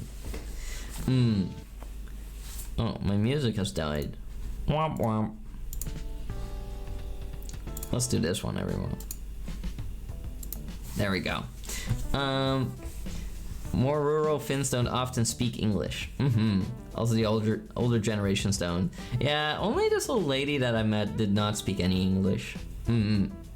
Otherwise, I would say that Finnish people sometimes speak better English, at least in Lapland than in they speak better English than the Dutch do. I have a pen, I have a pineapple, blah, pineapple pen. I have a cream, I have a pie, and a tangy, boom, cream pie, it's tangy. Oh. Anyway, it's not a real language, that's just what the Finnish want you to speak. Oh. Well, they succeeded. Maybe because of the tourists? I think so, Chris. I think that plays a huge role. And, well, they're doing great. They're really doing well with, like, making things accessible to tourists. And also just maintaining the integrity. But the only thing that's outrageous is the prices. Like, they ask a lot for everything. Like, every single... Excuse you, sir? What? Did I say something weird? I don't know what you're on about. I'm just over here enjoying my cloudberry tea. But like, for example, like this bag of cloudberry tea, that was 7 euros. That's a lot, in my opinion. Or, you know, could be worse. Like in the Sami museum that I went to, there was clothing that was like, yeah, it was handmade, and it was very pretty. And I would have loved to like buy some of it, but it was being sold for $400 sometimes per piece of clothing. Like that, oh my god, that's a lot. That's a lot. The further north you go, more everything costs except housing. True, that's fair. And I gotta say, Remo, there's a lot of space up there. Like, compared to the Netherlands, I would say that the Netherlands is like a little bit like a Bangladesh, you know? It's like, it's so packed. It's so full of houses in a lot of spots. Not everywhere. There's of course countrysides with a lot of space and a lot of farmland, and there is some places with nature, but in the way like a Hong Kong where it's just like packed, you know, like houses are tightly on each other. They build where they can build in the cities. Like it's full, it's cramped. But in Lapland, there's so much space, and it feels very free. Like honestly, I feel like, you know, I read this quote from the ancient Vikings where they said like the higher north you go, the more magical it is, and the stronger magic is. And I felt like that is true. I felt like that's true because at this point I was still in Rovaniemi, which is just barely above the Arctic Circle. Like you're just barely over the line. But we went up higher and higher. But we'll get there. We'll get there. I do like the sound of Dutch more than Swedish, but that's just me. That's fair. But this is Finland though, so they speak Finnish and Sami, and even the Sami have multiple languages. How is your sitting on people's laps and having fun, and having people sit in your lap in Lapland, Toma? Went pretty great. It went pretty good, yeah. But we'll get to the lap sitting part. Don't worry, Sophie. You can come sit down now. Not enough houses? Yeah, not enough houses even though it's totally packed. $400. Jeez, I guess they have a lot of expensive stuff in Lapland. I bet sitting on people's lap costs $1,000. No, that costs $35. It's because the Netherlands and Hong Kong are kind of small, but they're also use Georgian tax policies to make sure that there's less waste space. Finland's one of the most sparsely populated countries. Yeah, almost majority of the Finnish people live down south. I have never heard of a Finnish VTuber, for example, that lives in Lapland. I haven't heard of it. Most of them live down south, you know. We're talking like Helsinki, Joensuu, those type of cities. That's where most people that I know live. I mean, like, Lapland doesn't even have that high of a population compared to all the other places. It's much lower. It was very beautiful, though. It's very beautiful. Sitting on laps? No, you can... Oh, Tengi's can sit on my lap. It's allowed. It's allowed. You're patting my lap? Hey, yo. What do you mean by that? I'm gonna head out and take a nap. I'm really tired. Sleep tight, Rosie, sweetie. Have good dreams, okay? How have I been lately? I've been pretty good. I'm just pretty eepy. I don't know what's wrong with me. I'm just pretty eepy since I got back from my trip, but I've been pretty great, Toby. Thank you, sweetheart. Most countries have population centers where most of the people live. That's true, yeah. Mostly coastal areas. Yeah, usually that's the case. I mean, look at Amsterdam. We have artillery training area around 50 kilometers from Rovaniemi. Oh, that's crazy. I didn't know that. Thomas slapped my lap so hard. There you go. Even America has a lot of population located on the coast. True. It's true. The East Coast and the West Coast are the most popular.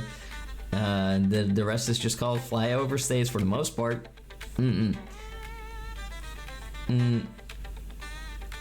Hi, Toma. Hi, Sophie, sweetie. You're not supposed to know that. Oh, it's secret. I see. Well, let's just say that I didn't notice any of it. I think the noisiest thing in Rovaniemi is the airport. But I never heard any explosions or anything like that. The picture looks so beautiful. Thank you. It was lovely to be there. It was just a cute little park where we went and hung out a little bit, and then I slid down a mountain with some skateboard.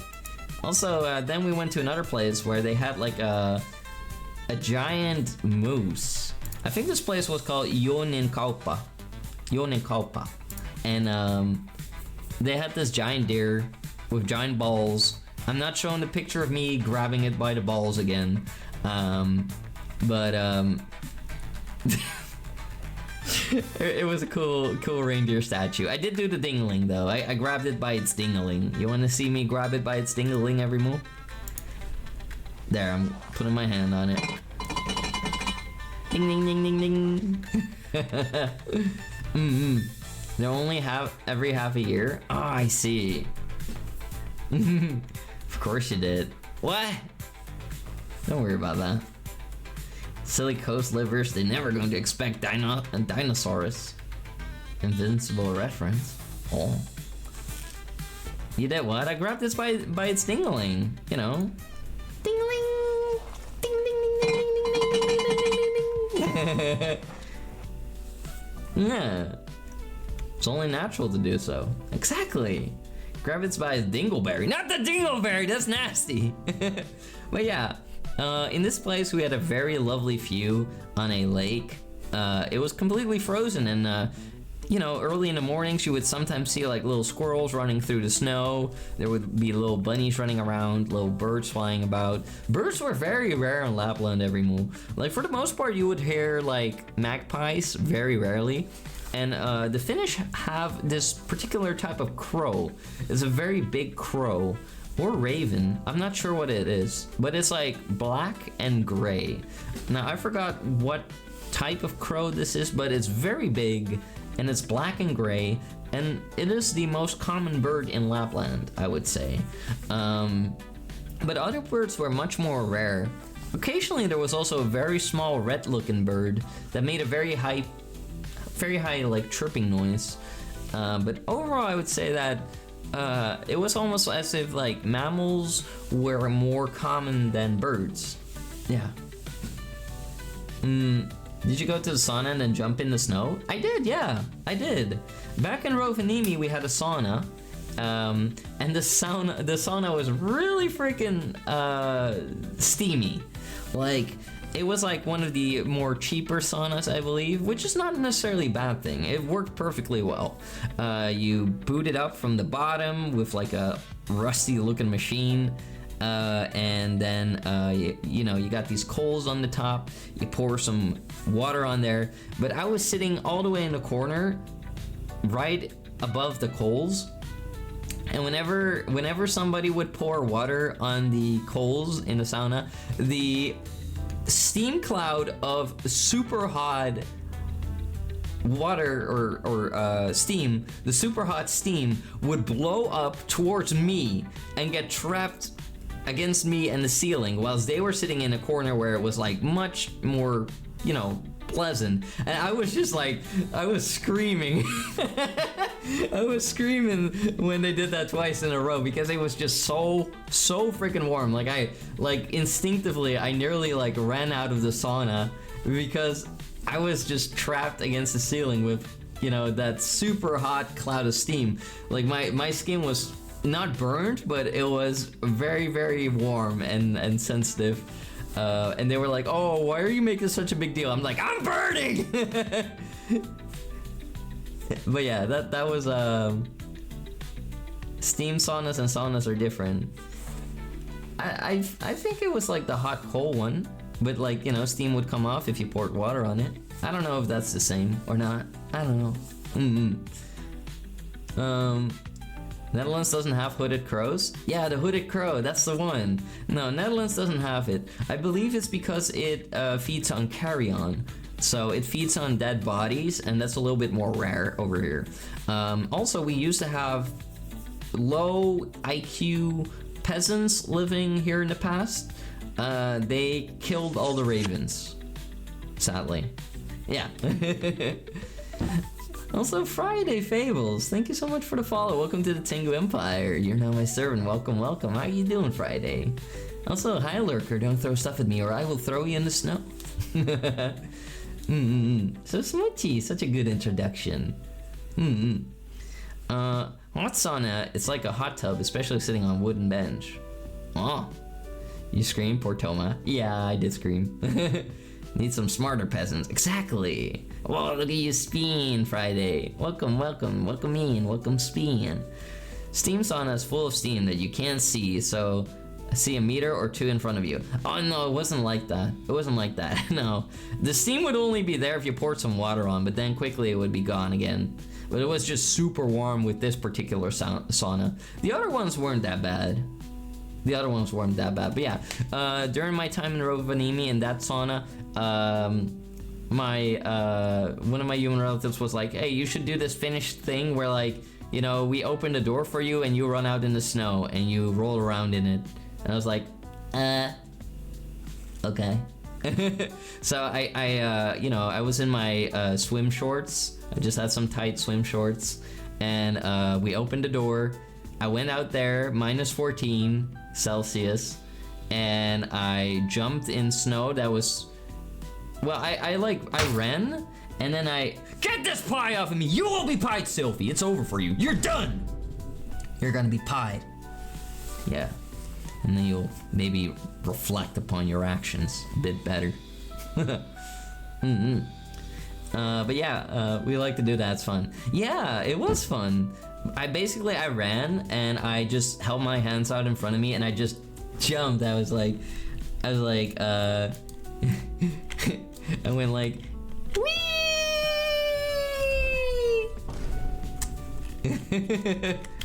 And well, let's just say that I somehow cut myself on some hard pieces of snow. So like I had throughout the trip towards throughout the Finland trip, I had all sorts of cuts on my wrists from the ice. Did I do a snow angel? I did a barrel roll in the snow.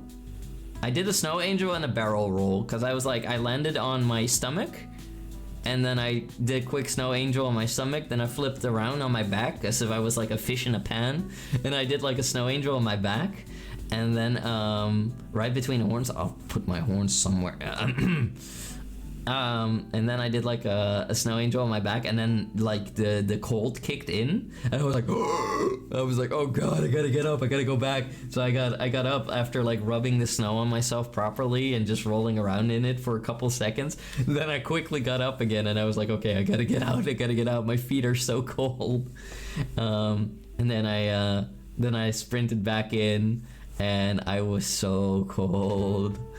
It was really cold. I noticed that throughout my Finland trip though, I never once went like, you know, like I was never like clattering my teeth, oddly enough. Even though I you know, there were plenty of times where I was really cold. So Based Emperor, thank you. But yeah, I did do the Finnish thing. I did roll around in the snow naked, almost. Well, I had my shorts on, but otherwise I would be naked. I don't think it would be nice if I touched that with my third horn. Teeth clattering, yeah.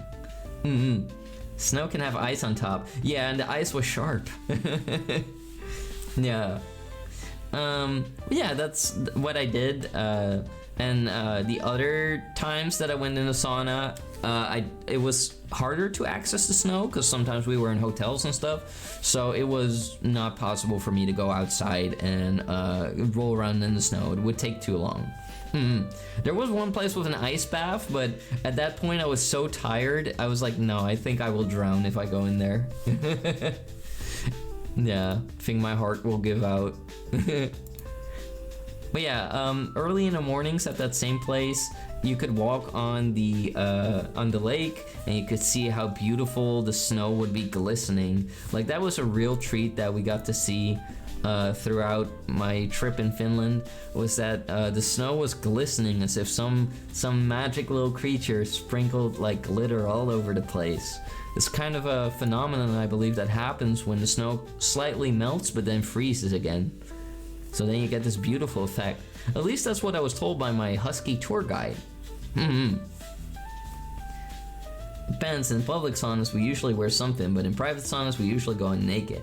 Ah, yeah. I would probably still want a towel to not be touching the bench with my butt. You believe snow is like that? Not all snow, I think. In the Netherlands, usually doesn't have that beautiful, like, glistening. In general, I felt like the snow in Finland was different. It was more solid.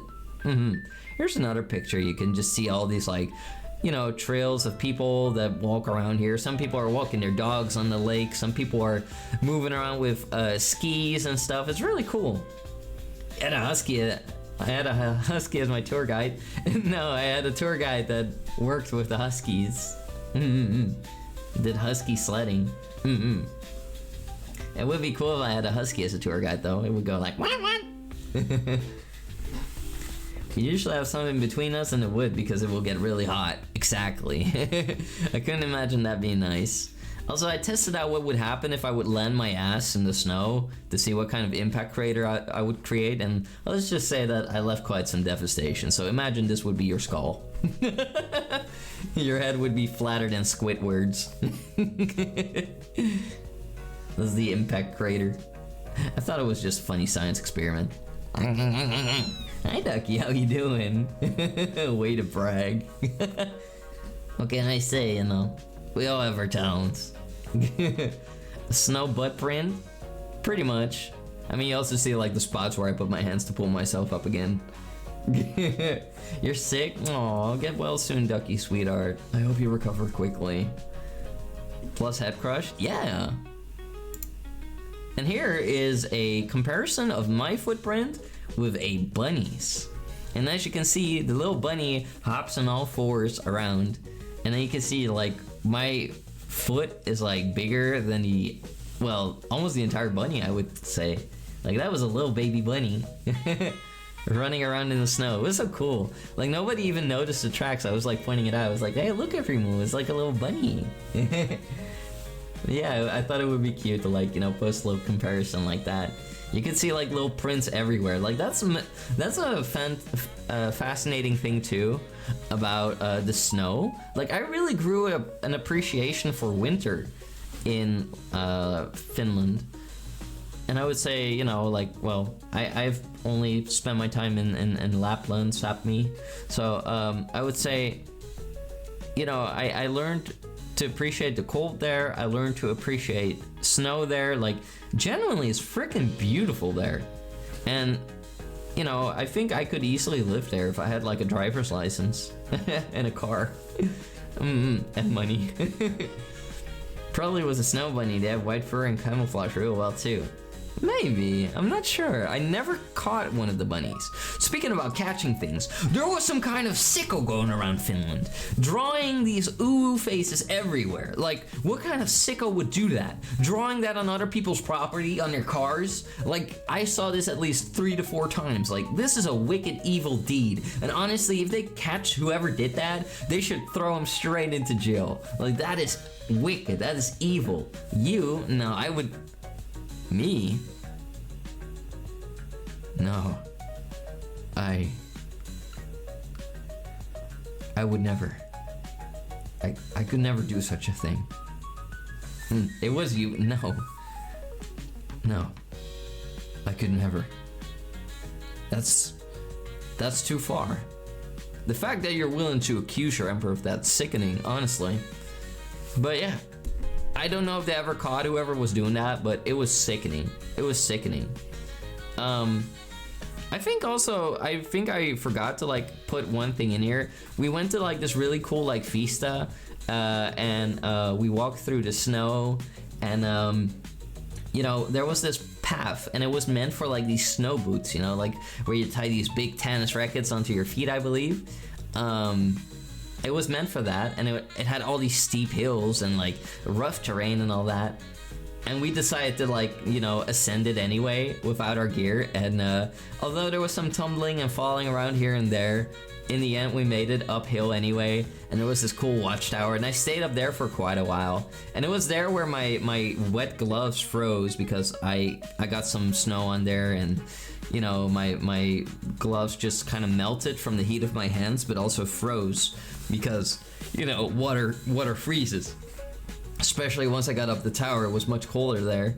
But yeah, it was a very fascinating sight to see. And then once we went downhill, we found these people that were living in like a vacation park downhill of that Vista, and we would borrow their boards to just slide downhill, and it was so much fun. Like sometimes even just like ascending downhill, you didn't even need like a snowboard. You would just like lay on your back, grab your legs, and just use your back as like a snowboard, and you would just be sliding down these hills. It was so much fun. It's like a big playground. I don't know, Thomas, seems like something you would do. You know what? I'm about to do you a real injustice by putting you away in the dungeon. Yeah.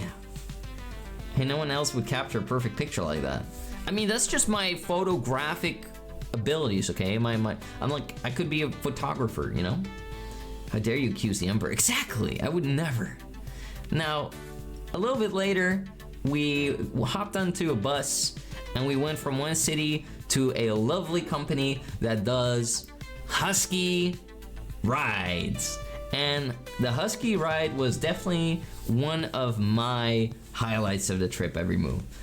Truly showed just how magical Finland is, how magical Lapland is. It is gorgeous there. It was so much fun. And honestly, like, I would do it all over again if I could. It was magical. Like, unlike the reindeers, which seemed very sad and just kind of half-heartedly pulling the sled that they had behind them, the dogs were excited. The dogs were living in the moment. They were enjoying every bit of it. 40 years torture chamber for Toma? Oh, you would endure that for me? Oh, Sylvie, you really love me. Yes, honestly, you would be a wonderful photographer. Oh, thank you. I appreciate that, Matthew. But yeah, basically it was a beautiful day every move. The sun was shining. There were barely any clouds in the sky. The dogs were in a good mood, happy, barking, energetic. The tour guides were giving us, first they put us in this kotta, which is like a little traditional house, like where you sit in a circle around the fire, you warm up a bit, you get to check out the gift shop. They had some lovely people working there. Everybody was very nice that worked for the company, and they cared a lot about their dogs. They cared a lot about the people that were coming to visit them. They were good people in my book, and I had a lot of fun interacting with all of them. First, we had to stand in a circle outside. We got a briefing on, like, you know, how does dog sledding work? What do you do? What don't you do? Like, for example, if you're sitting in the dog sled, you never put your arms outside of it. If you're riding the dog sled, you always keep your hands on the handlebar. You know, keep your feet on, you know, the sled parts, and how to utilize the brakes without hurting the dogs and things like that. And also how to help the dogs whilst moving the sled around. For example, like, you know, you can like kind of use the sled like a skateboard, where you use one foot to like boost the sled forward if you're, like, you know, going uphill, and that way you can help the dogs out if they're struggling to get up. You better have pet the dogs. I pet almost every single one of them. There were about 22 dogs, and I think I petted almost every single one of them that I could. If I didn't pet them, it was usually because they were either preoccupied, aka being fed, or they were being pet by different guests. Yeah. Please keep your hands and feet inside the ride at all times. Yeah, that's pretty much it. You were perfectly capable of like filming and stuff, but honestly, every move, I didn't take that many pictures because I was mostly living in the moment. Also, look how cute these two are. These two are friends, and they do everything together. And this is a moment where we've just taken a little break. I think they were having a little pit stop or something. Sometimes they would have to take a pit stop because they had to pee. Other times they had to take a pit stop because we had to wait on the rest of the group. But basically, you know, we all got put into groups of 2. However, the amount was uneven, so I ended up being all by myself, and nobody could join me in my ride. So I was teamed up with a husky sled ride instructor or guide, and you know, it was a lot of fun. It was a very nice gentleman. Hi there, Hopsco. How you doing? Welcome, welcome. It was a very nice gentleman from New Zealand that joined me, and he showed me, you know, how to do this, how not to do, you know, what not to do. He had to only, like, you know, remind me of my mistakes a couple times, and after that he was like, you know what, I trust you now. Now I trust you. You can take the wheel. You can do this now. Which was really nice to hear. I mean, you know, there are just small mistakes to make at first. But I quickly showed him that I mastered the ability on how to, you know, deal with the sled without, you know, messing with the dogs. Like, you know, you have to use one leg to slightly slow down the sled because we have this braking device.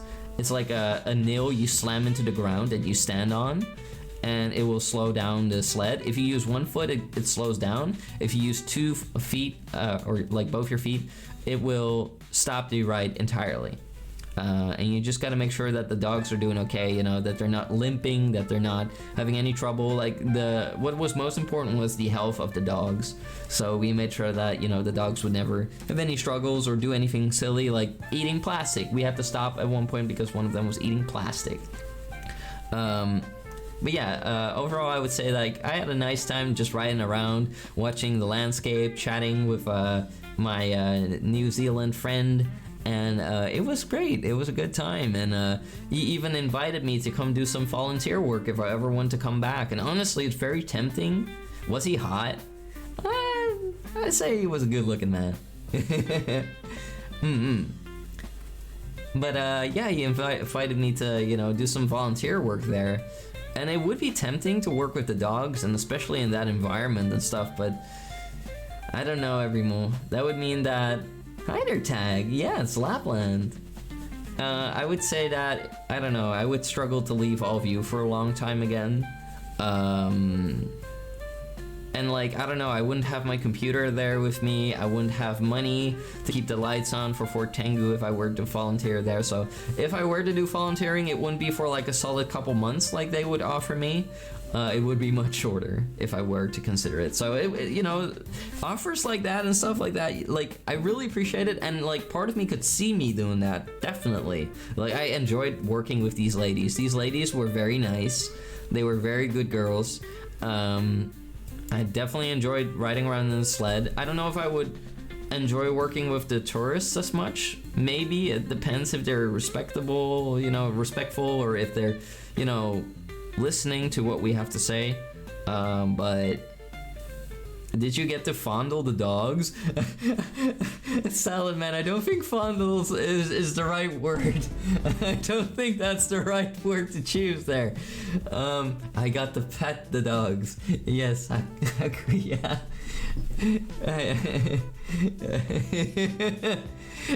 It's okay, Remo, it's okay. Akuya is English second language. It's okay. Yeah, you're English second language. It's okay. Don't worry, don't worry. I got you, I got you. I got you, don't worry. But yeah, I pet all 20 dogs, or well, almost every single dog. There were like 22 of them. I think I pet about 20 or 19 of them. Yeah, it's okay. It can happen. No problem. It's good to see you. Why was I in Lapland?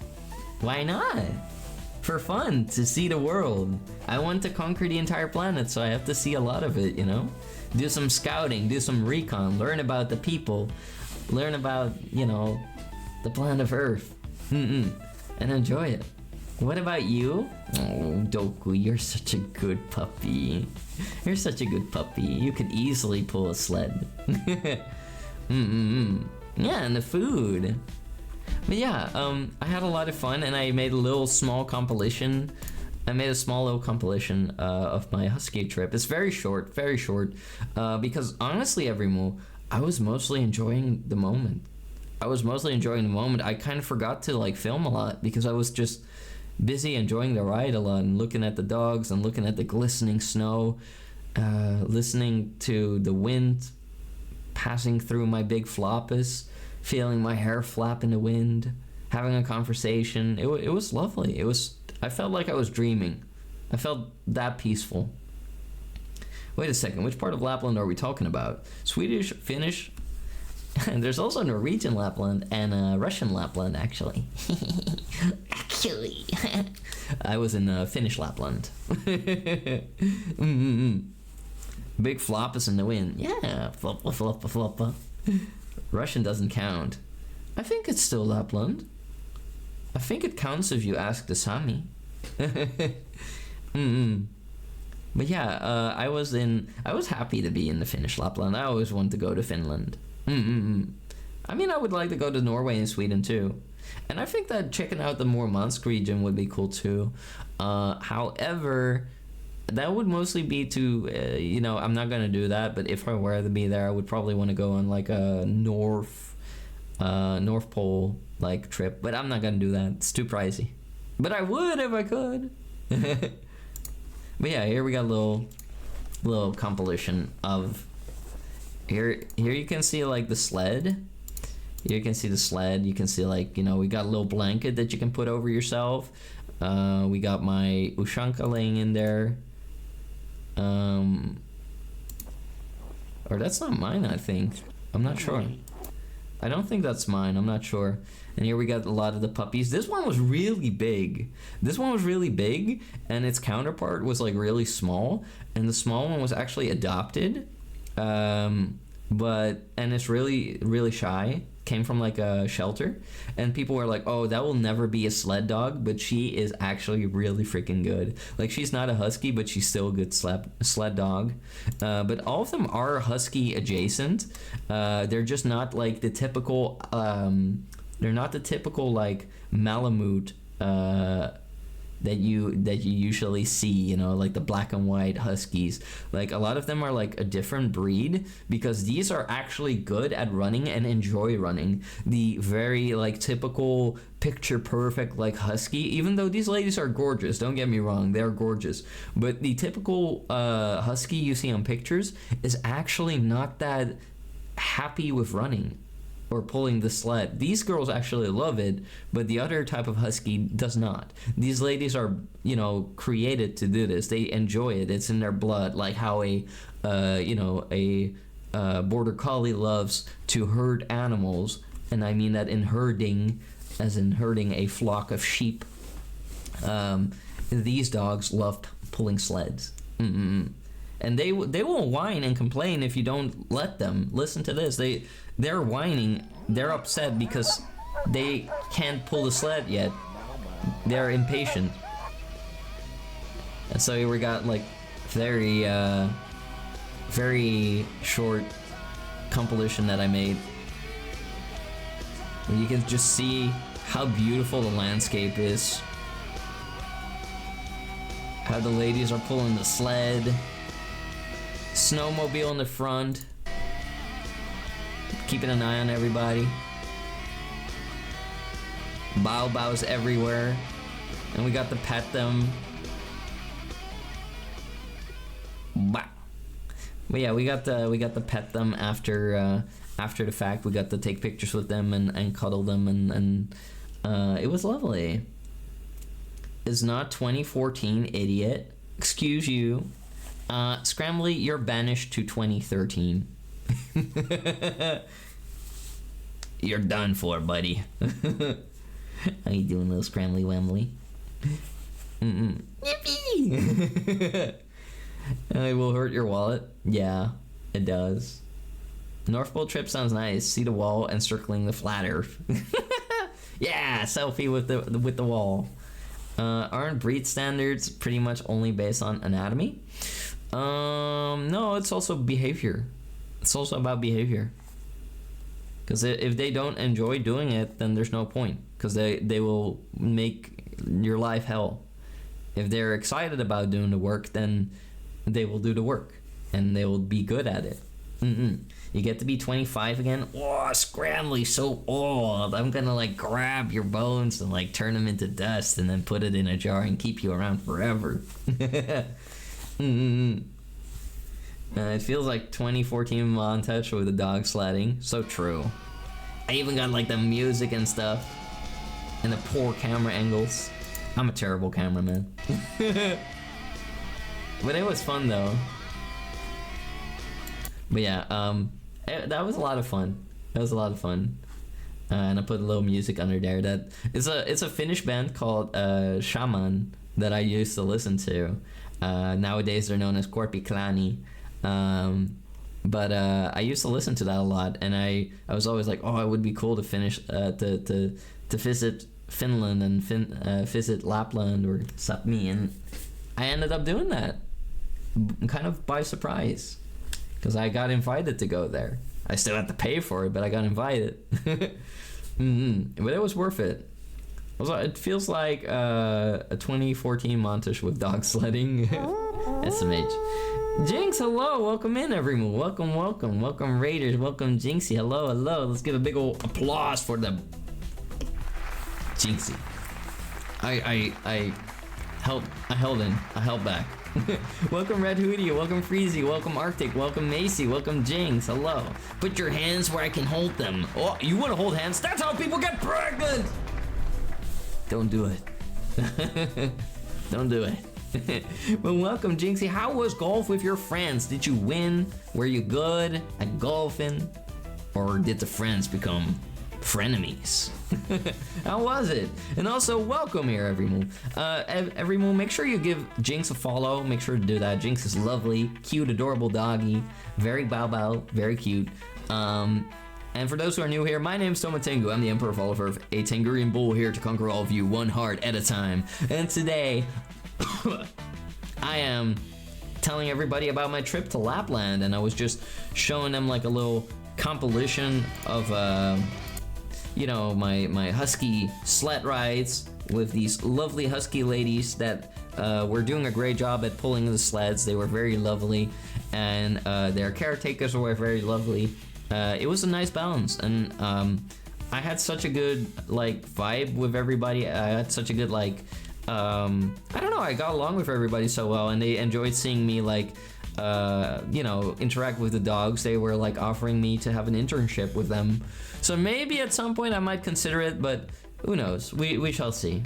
Either way, I wish them a lot of love and a lot of good luck, and I will see if I can find the company's name and I will recommend them, because they are amazing. Finland makes the best video games. The only Finnish video game I believe I know of is like the one with the car.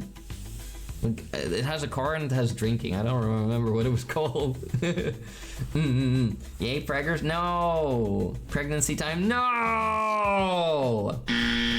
Wrong!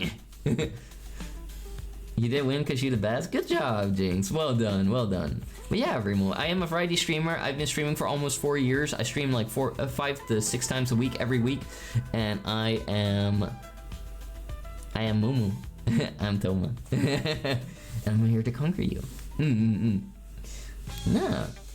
Yeah, I do all kinds of streams. I do chatting, I do gaming, I do karaoke, I do ASMR, I do VR, I do a lot. Variety. Well, welcome in. And Jinx, don't worry if you have to raid and run. Make sure you take good care. We're the one that won because Jinx is a cutie.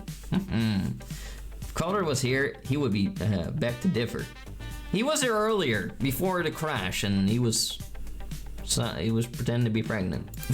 But yeah, after that, after I spent my lovely time cuddling dogs, and I'm sure there will be more pictures of the dogs and me that I don't have myself, but after that, we visited Elf Village, everyone. Oh my goodness. Elf Village. Gnome Village. Oh my god. Tontula. Elf's Village. Oh. These wicked little creatures live here. And they're up to no good. Hello there. Hello, Gerald. How you doing? I'm gonna BRB and then be bratty. I mean, supportive and kind. Take your time. But yeah, we went into the Elves Village to find out that there are Toma Tengu fans too.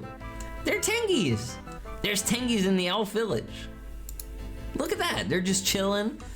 They showed me their Toma Tengu picture.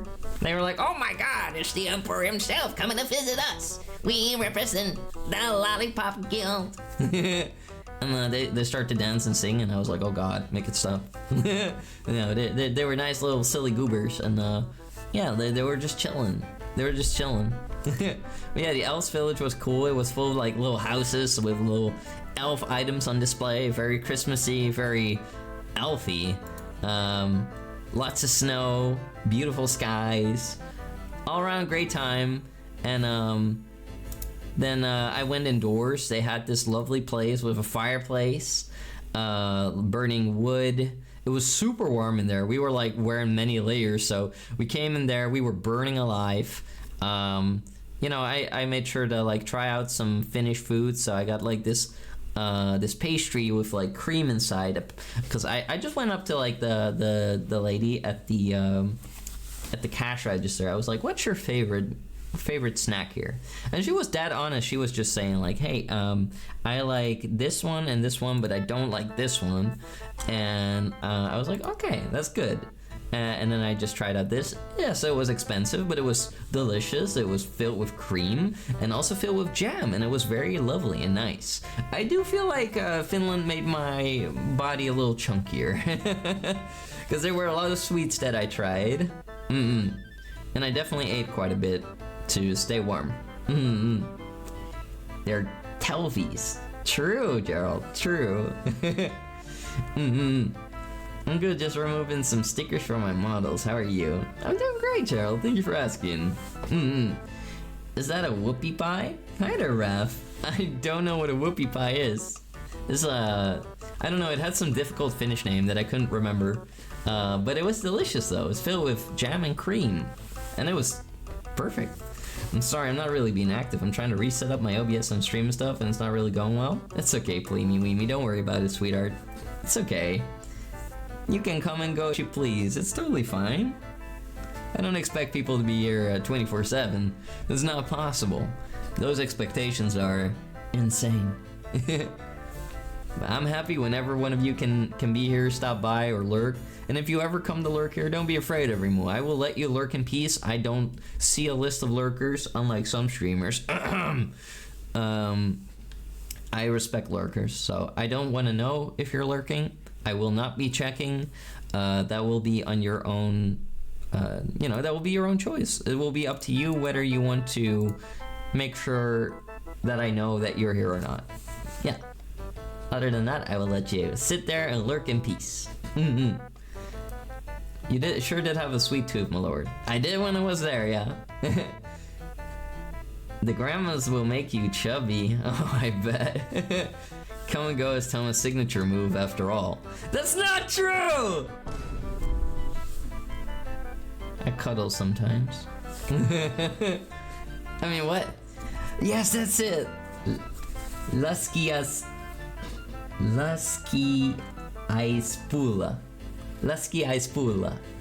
There we go. It's a difficult one. Shrove Tuesday bun. I was told it's a winter special. Did it bust after one bite? Yeah. It did. I'm listening though. I'm very interested and happy for you. Aw, that's sweet, Pleemy. I appreciate that. But even if you weren't listening, don't worry. It wouldn't make me think any less of you or anyone.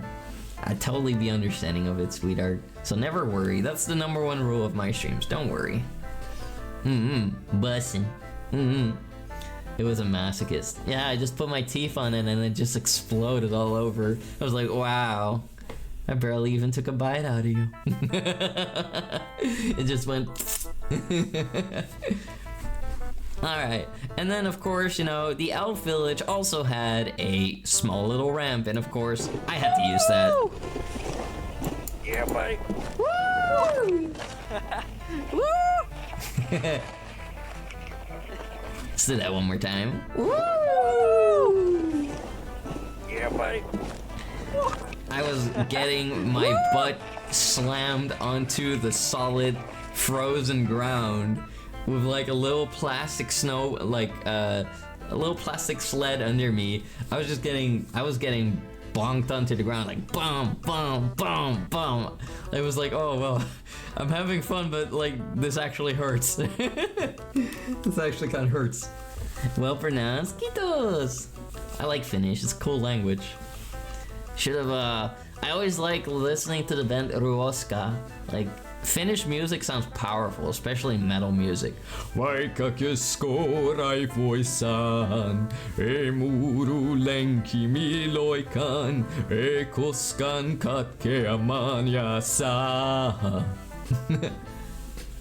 That's a lot of creamy out there. Yeah, so creamy. Pancake Tuesday or Fat Tuesday is another name for the day. It's supposed to be eaten. Oh, I don't know if I had it on a Tuesday. Probably not. You can eat it whenever. I think I ate it whenever. Butt slaps on the snow, butt turns red. I was worrying about my spine. I was like, oh my god, dude. I don't want to like get like a spine injury. But yeah, after that we left the elf village and we went on a really long trip. We went to a place called Inari, which is very high up north.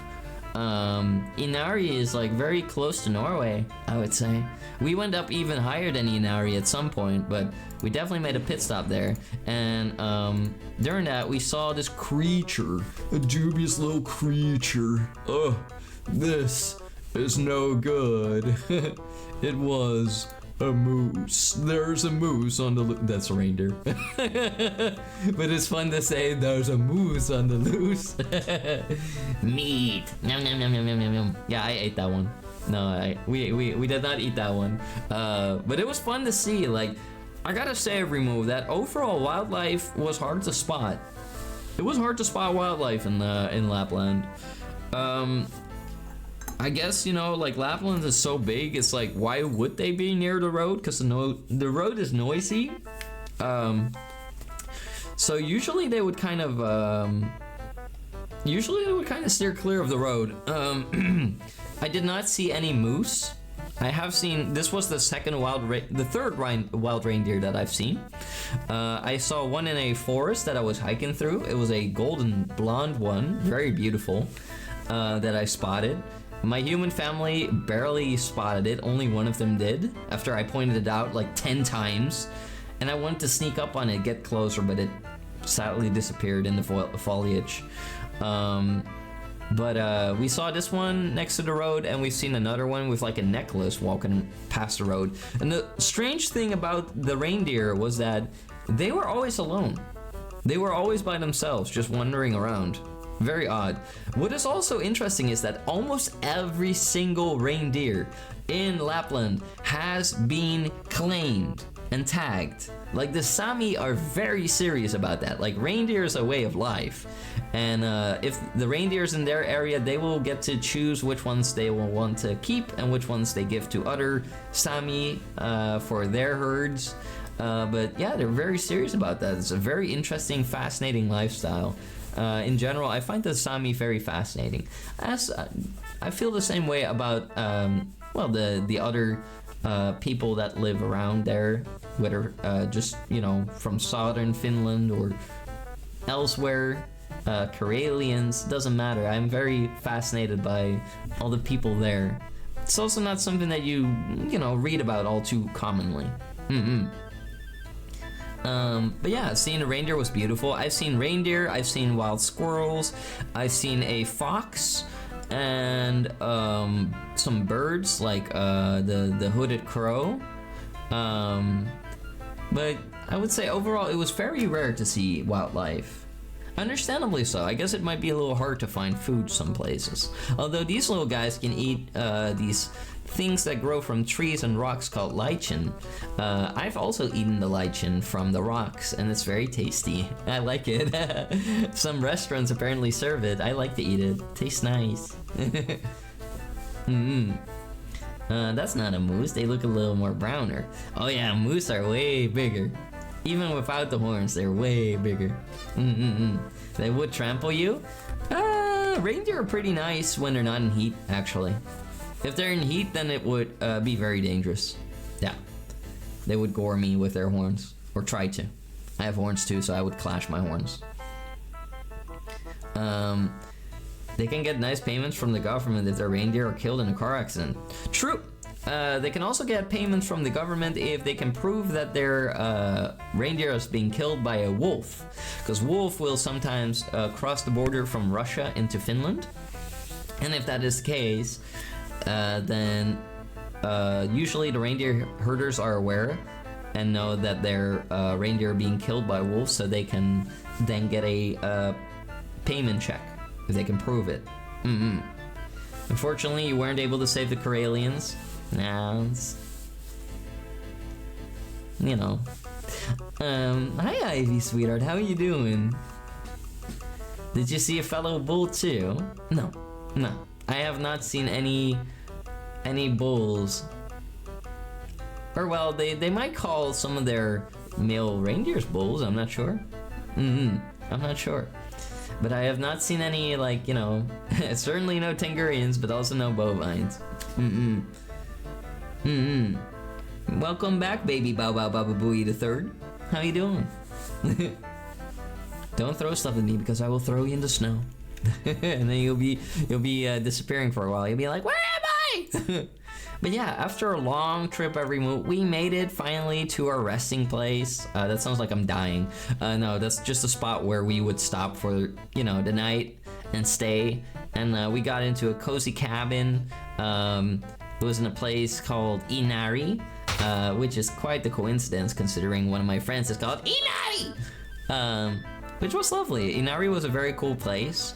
Very far up north. Not super big, but still a very cool place. And from there, you know, like, first night we had like the cheapest food we had all trip was a hamburger with fries, surprisingly. Like, the hamburger was 7 euros and 50 cents. Like, it was cheap, but it was really good. It was an amazing hamburger. The fries, on the other hand, although they were fried perfectly, they were so salty. I had never had such salty fries. I was like, water.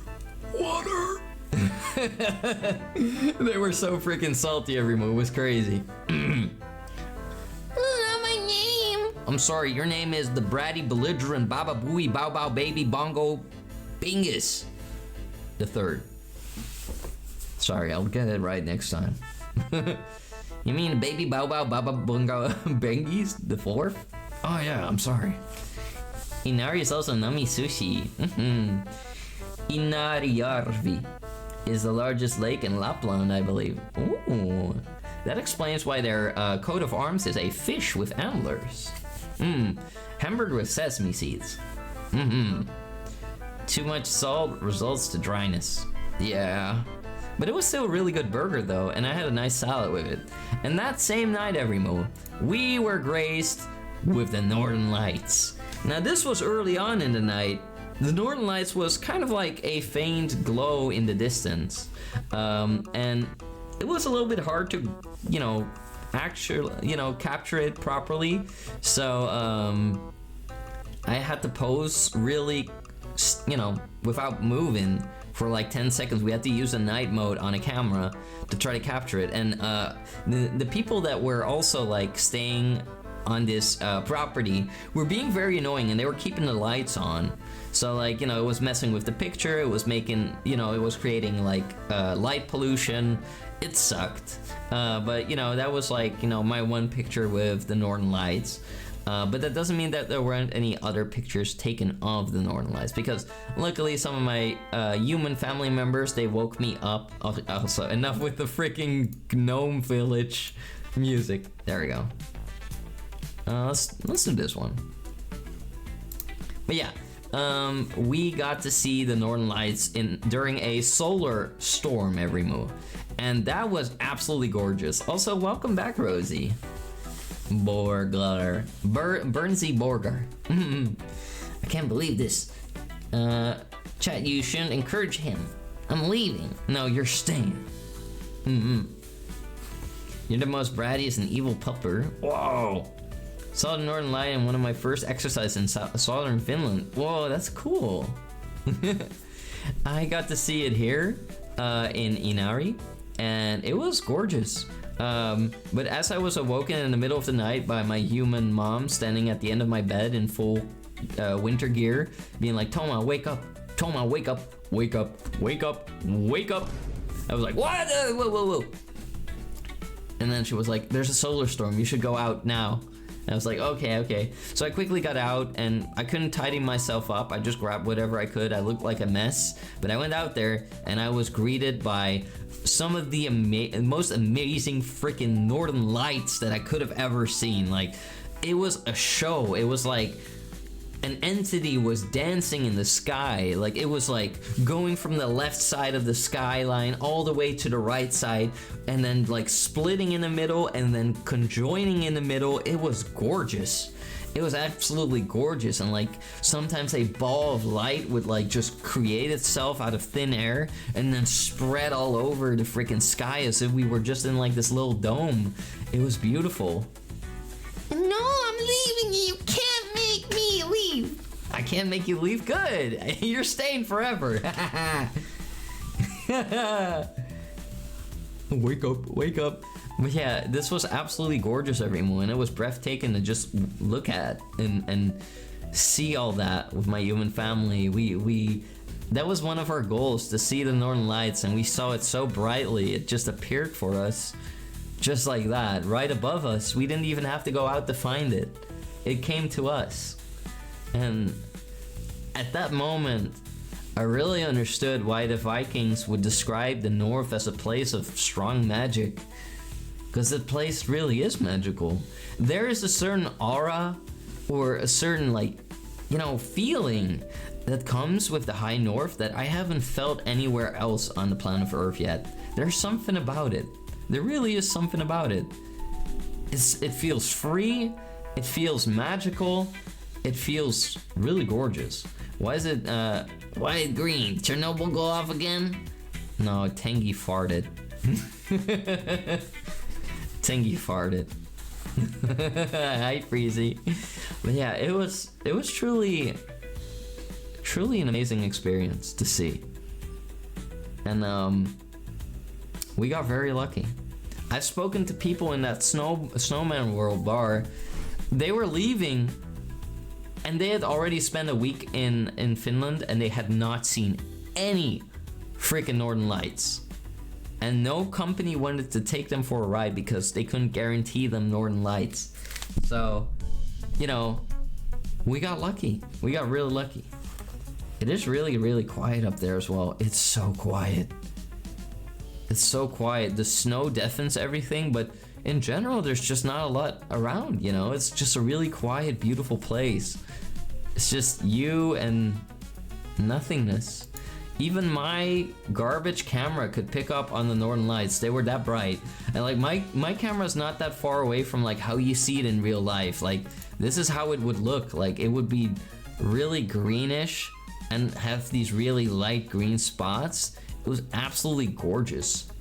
Absolutely gorgeous, everyone. It kind of looks like night vision. And then, well, let's see, everyone.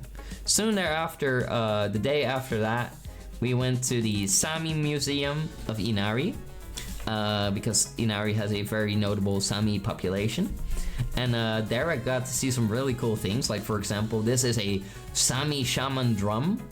Now, the Vikings would often speak very highly of the Sami magic because they had shamans and they practiced certain types of magic.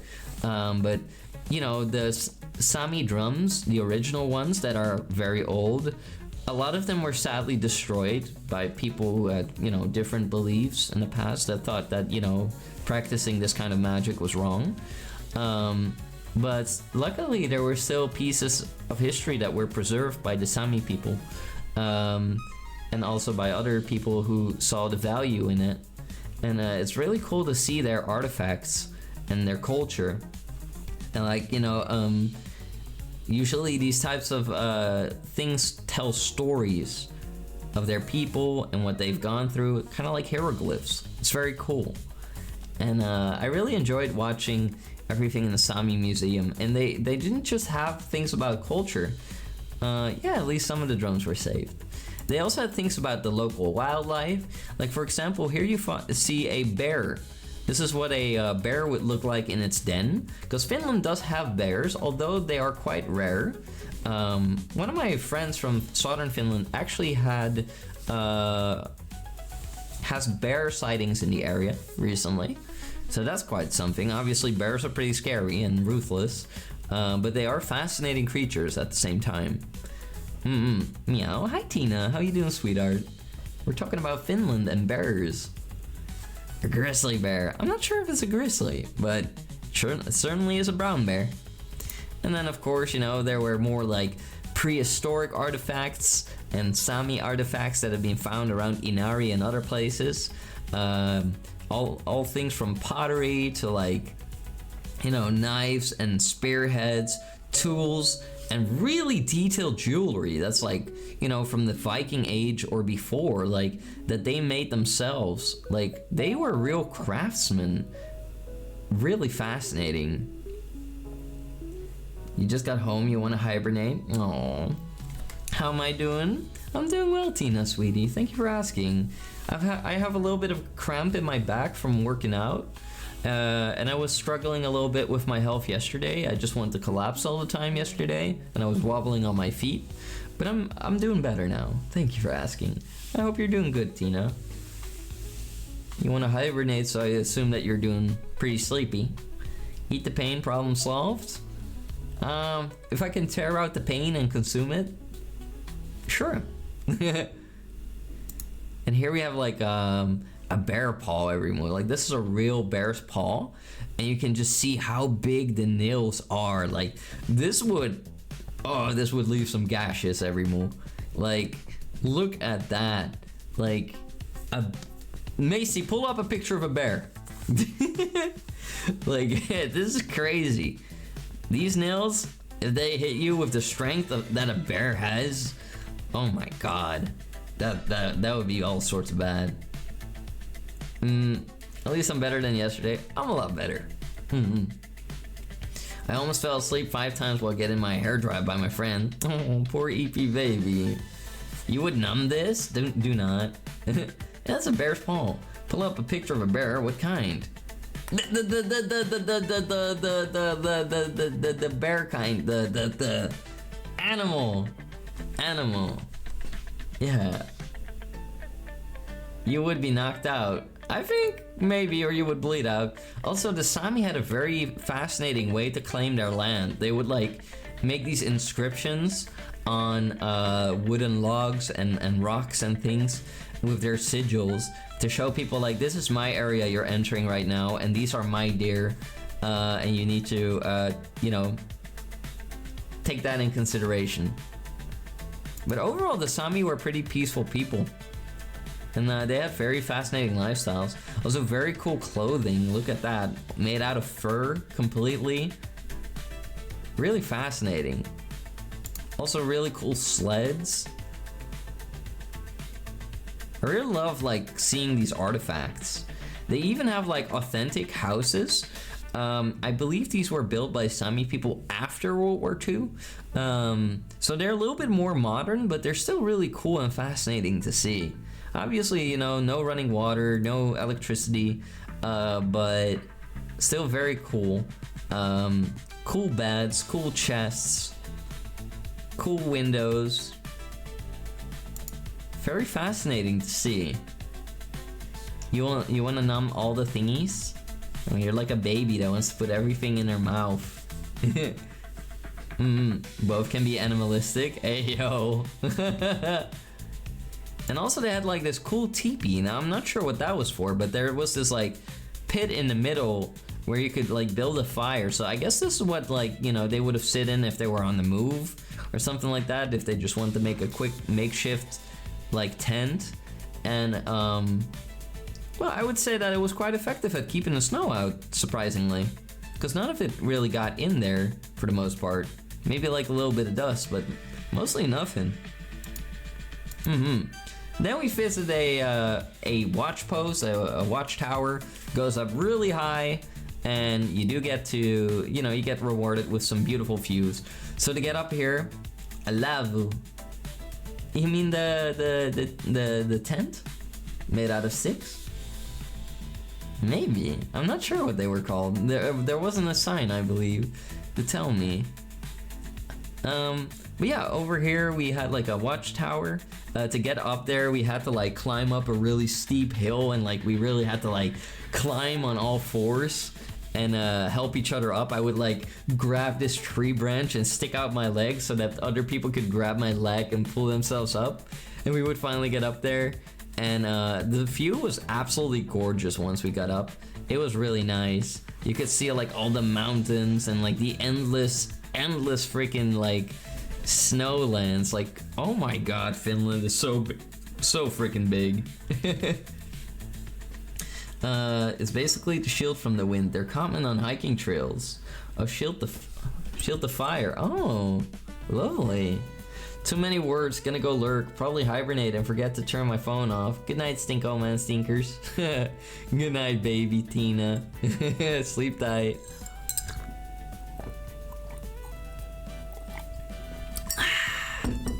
Oh, that cloudberry tea tastes nice. So yeah, after that, after we visited this nice view, we went to the old lady that only spoke Finnish to buy some deer meat. We went to the deer farm, and there was a nice puppy that was coming to greet us. Very, very friendly dog. Very fascinated with sniffing the car. Yeah, it was almost every dog we came across was super nice in Finland. Almost every single one of them was nice. There was only one husky from the dogs, from the husky dog sledding, that was like barking a lot at me. That made me feel a little, I don't know, like I didn't understand why it was constantly like barking only at me. Like every other dog was like, totally fine and relaxed and nice to me. And this dog was nice to me at first as well, but after that it just like, it would get up, it would stand up on all fours and it would bark at me. And I was like, what did I do?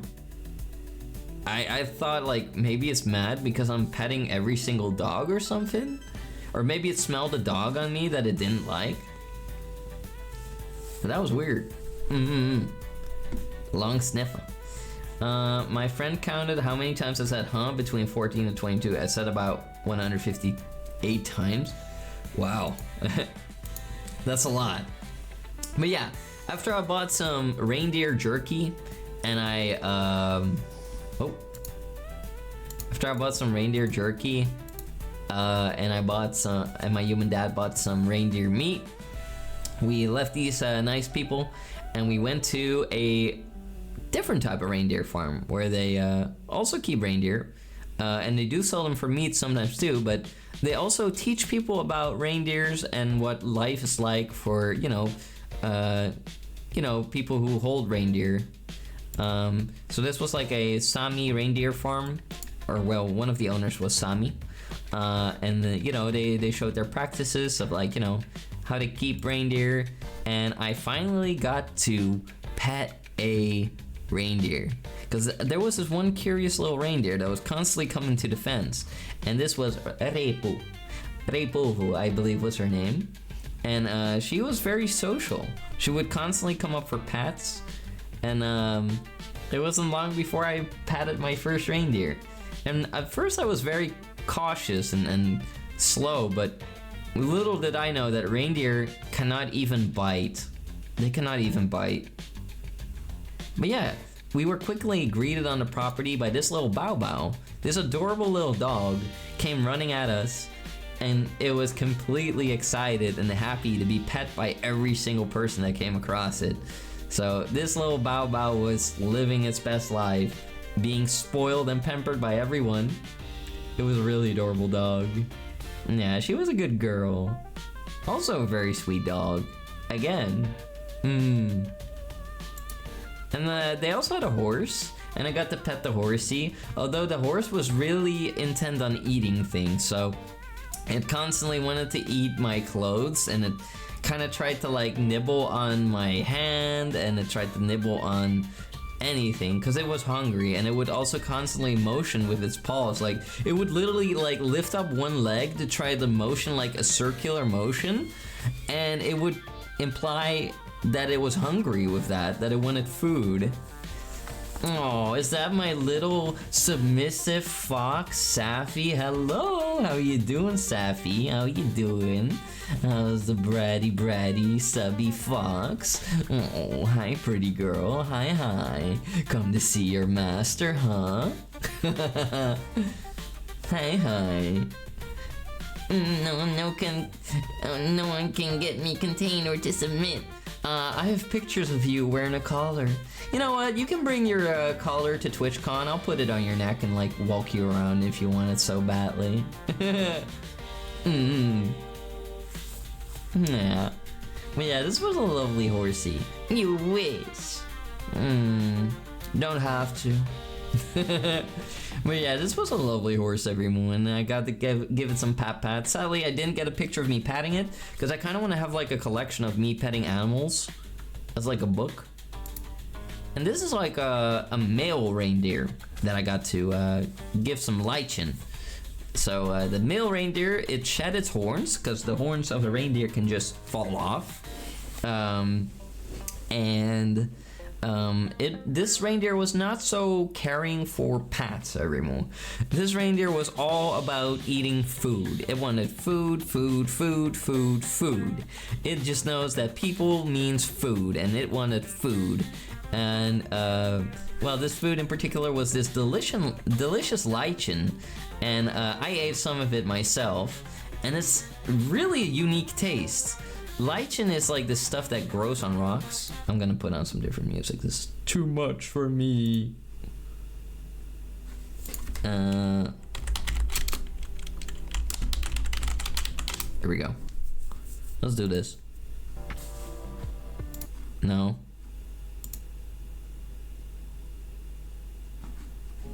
There we go. But yeah, it was this delicious lichen, and I ate it myself. It has a very unique taste, and I really liked it. Hungry reindeer.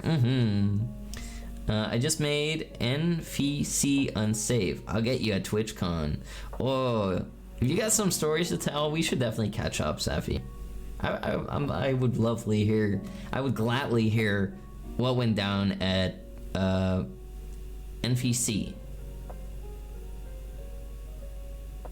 Does that stand for Northern FurCon? I'm not even sure. But yeah, if you got some stories, I would gladly hear them. It's about time that we catch up. But yeah, this little goober was eating all that. I ate a little bit of it too. It was very tasty. Apparently they even serve it in restaurants. Yummy. It's called lichen. Very unique, very odd looking, but very nice flavor. Nordic FuzzCon. There we go. But yeah, I would love to hear your stories if you have some. I bet you do. Then after we fed this hungry bozo, like the owners are standing right there, and when the lady owner was like telling all these stories of you know, how they run the reindeer farm, how they mark their reindeer, like they make these little cuts on their ear, which is tradition for them, so that you can identify which reindeer belongs to you. And they also usually have a plastic tag on the other ear. It's just in case if like one of them gets attacked by an animal and loses a part of their ear, so that they're still recognizable, because keeping track of which reindeer belongs to who is very important for the people that herd reindeers. And also, like, reindeers, they do get farmed for their meat, just like, you know, how, you know, bovines get hurt for their meat, or poultry. And even, like, you know, in a way, it's kind of like putting them out of their misery, because when a reindeer lives too long, their teeth fall out of their mouth.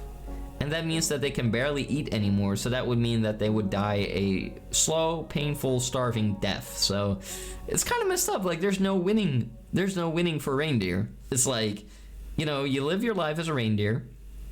For the men have to fight hard for, you know, getting a lady. when it comes to reindeer, but one reindeer man gets to impregnate 50 females. That's about the average. But of course, like, the reindeer will have to fight for that during the mating season. But the thing is like, either a reindeer will be killed by a wolverine, which is a vicious little creature, or they will, you know, get put on somebody's table, or they will die a slow and painful death where their teeth fall out and they starve to death. So in my opinion, if you ask me, there's not really a good end for reindeer.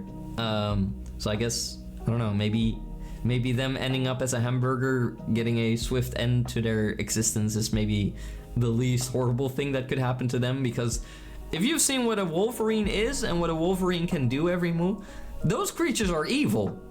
Those things are evil. Like, they tear holes out of animals. Like, they're like little demonic bears that live underground. They're evil. Like, this is a wolverine every move. Not this dude. This creature. This is a wolverine. And wolverines, they do not mess around. They do not mess around. They fight things twice, 4 times their size. Like, they tear chunks out of necks. They are not to be messed with. They're evil. Look at this little creature. That looks like a drop bear right there. Wicked creatures. Demons.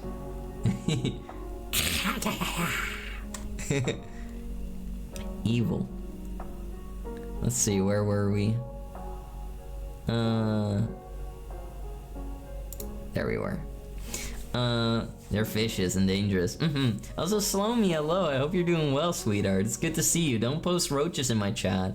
I like you, but I don't like roaches, so don't do that, please. That's me being nice. Next time you'll get a whipping. I was sick for most of it, but also served in the maid. You served in the maid cafe? Oh my god, and I had to miss that. Lame. I would have loved to be served by you in the maid cafe. That would be great. You farm me for my meat? Ayo, you want my meat in your mouth? What the hell? What the hell? Oh, sorry. What the hell? What the hell? That's so loot, Safi. Can't believe this mate wants my meat in their... Never mind. He does love... No, I do not love Jimmy. No. Yeah, maid cafes would be cute. I guess it would be fun to work at a maid cafe for one day. Or, well, honestly, maybe not. Maybe not. And look, I have my fair share of experience in like fast food and anything food related. I think I'm good. I'm good. Well, okay, I could do it for like an hour maybe. After that, okay, no. It depends. It depends. It depends. Are you scared? Scared of what? What would I be scared of? Serving in a maid cafe? No. Having to take people's orders and like time pressure? Yeah. That would suck. That's what I think of when I think of anything food related. I've worked at Subway. It was horrible. So yeah, I don't think afraid would be the right word there. It's more like traumatized. Jimmy is nice. He is not. He's evil, Slomy. He wants you to think that he's nice so that he can tunnel into your brain whilst you're sleeping through your ear. Terrified? Nah, that wouldn't be quite it. Also, here's me petting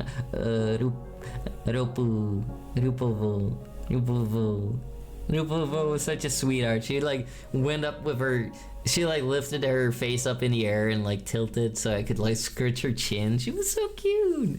Like they were saying that she doesn't really care for pets, but like she was getting all up in my face. She was like sniffing my face and she was like allowing me to pet her so much. She was baby, Arimu. She was baby. I love her. I love her. Look at her. She was like snuggling on me. Oh my god. Oh my god. I loved her. She loves you and I love her. She baby. She really was like a baby. She wanted to like nibble on everything because I believe she was teething. That means that her teeth are like, you know, kind of messing with her gums or maybe pulling through her gums. But like she wanted to nibble on everything because I think it made her like either feel comfy or maybe it would ease the pain of, you know, her mouth. I'm not sure, but she was baby. You can see how red my fingers are because it's like freezing. But I didn't feel like wearing gloves at that moment. Hi there, bees. How you doing? Bow bow. Don't make me throw you. I will throw you in the snow. And it'll be like, you know, your little butt will be sticking out of it and you'll be like, bow bow. You return again? SMH, baby bungle. Can't wear gloves when giving pets. Exactly. Plus, Rupovo would have just nibbled on my gloves all the time. After that, she went after my leg. I don't know where that picture went, though. But yeah, shortly thereafter, we went for a hike through the forest in Inari. And, my goodness, Arimu, this was a trip longer than any of us anticipated. Basically, you had to take the trip by following these little orange poles sticking in the ground. And it was a long trail, like... It was 10 kilometers, which would translate to, I believe, 6.4 miles. And whilst it's not terribly long, it felt terribly long. Because the terrain was so rough, filled with snow, there was a path cut out in the snow that was, you know, treaded by previous travelers. Some of the snow had frozen, some of the snow was loose, there were holes in the ground in which you could lose your entire leg. Like, I had a couple times where, like, I put my foot in the ground and I just sagged away in the snow. Jazzu, hello! Welcome, everyone. Welcome, Raiders. Welcome, Jazzu. Let's give a big old applause for the Jazzu and the Wazoo and the Raiders. Hello! Short stream raid. Welcome, Jazzu. Welcome, Natoyo. Welcome, everyone. Welcome, Freezy. Welcome, short stream raiders. Welcome, Jazzu. You are so eepy. Oh my god. Eepy sleepy. Welcome, Treepy. How are all of you doing? Jazz, I hope you had a really nice stream, even if it was short. How are you doing? You're Eepy? Hi Eepy, I'm Toma.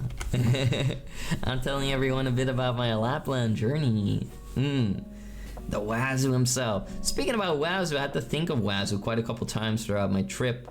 And earlier, I don't know, I had like a picture of a Wolverine pulled up and made me think of Wazoo too.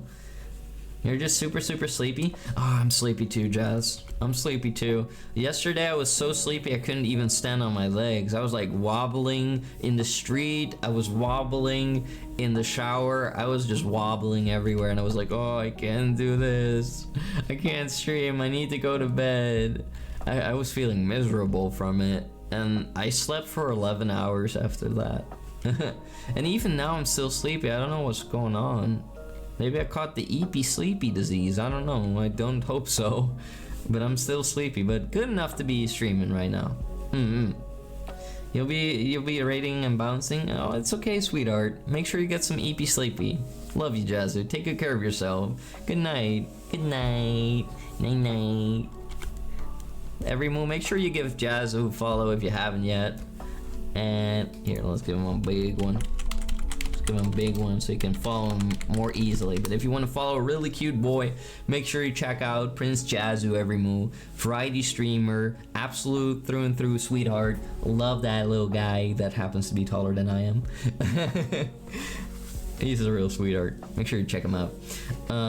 Have a good night, Jazz. And for all the Jazzu Raiders, every move, get yourself comfy. Welcome in, welcome in. I'm Tomatengu. I'm the Emperor of Oliver. It's a pleasure to have all of you here. I hope all of you are doing great. I'm a variety streamer and a bull, and I moo at you. And I conquer you all one heart at a time. And we're talking about my Lapland trip. My trippy whippy. Yeah.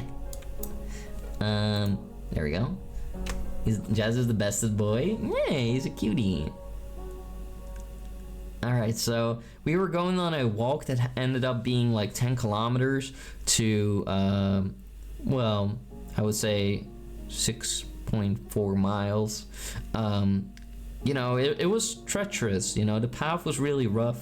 The terrain was rough. We were walking through this area that had, like, you know, deer in it, or reindeer, and I actually happened to spot one through these thick trees very far away. My Tangurian marksman eyes spotted a beautiful golden reindeer. Like, its fur was like blonde and gold. It was gorgeous, but I could only see so much of it. And as we, you know, as I signaled every move to like take a look at it, it kind of disappeared in the trees. And my human relatives were very slow at spotting it, sadly. Yeah. So I didn't get a picture of it, I'm afraid, but it will forever be in my memory. As a tree biologist, I can confirm that's a tree. Whoa, Maeve. Maybe you can like put some of its bark in your mouth, or like, I don't know, suckle on a branch to see what flavor it is. Yeah. How you doing, Maeve? How you doing, little floppy woppy? But yeah, it was really cool. Like, they had like these unique fences to keep the deer out, unique parts. This one would be covered up with this pink or purple sheet and other like, you know, material. It was very unique and very cool. The forest was gorgeous in general. It took a long time for us to finally find some, like, you know, areas with buildings. Like, it took a while, and then we finally found some like areas. Definitely had to stop every once in a while, you know. Sometimes we were waiting for the rest of the group to show up. I would just like lay down in a big fat pile of snow, kick back and relax, and just enjoy the moment. And enjoying the moment I did. It was gorgeous. It was quiet. It was nice. You would hear the birds sometimes chirping.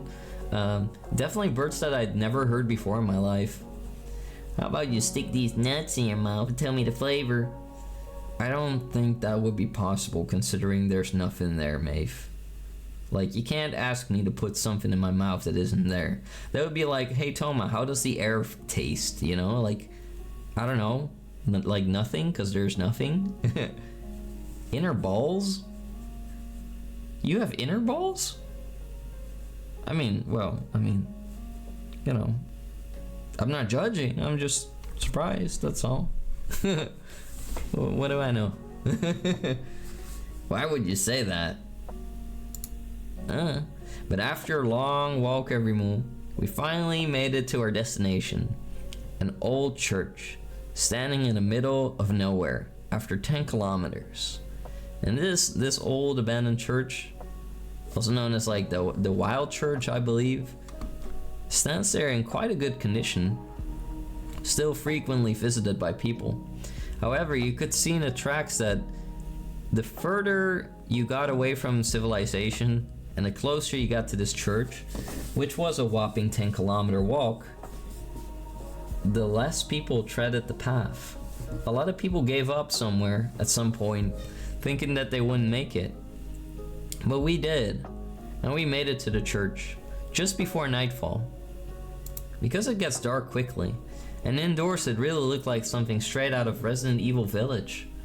Like, you walked in and you would see it was dark and boarded up, and the only thing that would be shining would be the altar in a conveniently placed window that would beam the sunlight straight onto the altar. Very fascinating. No running water or electricity, just a wooden place of worship. No human sacrifices. No. Inner balls? I hardly know her. Treepo.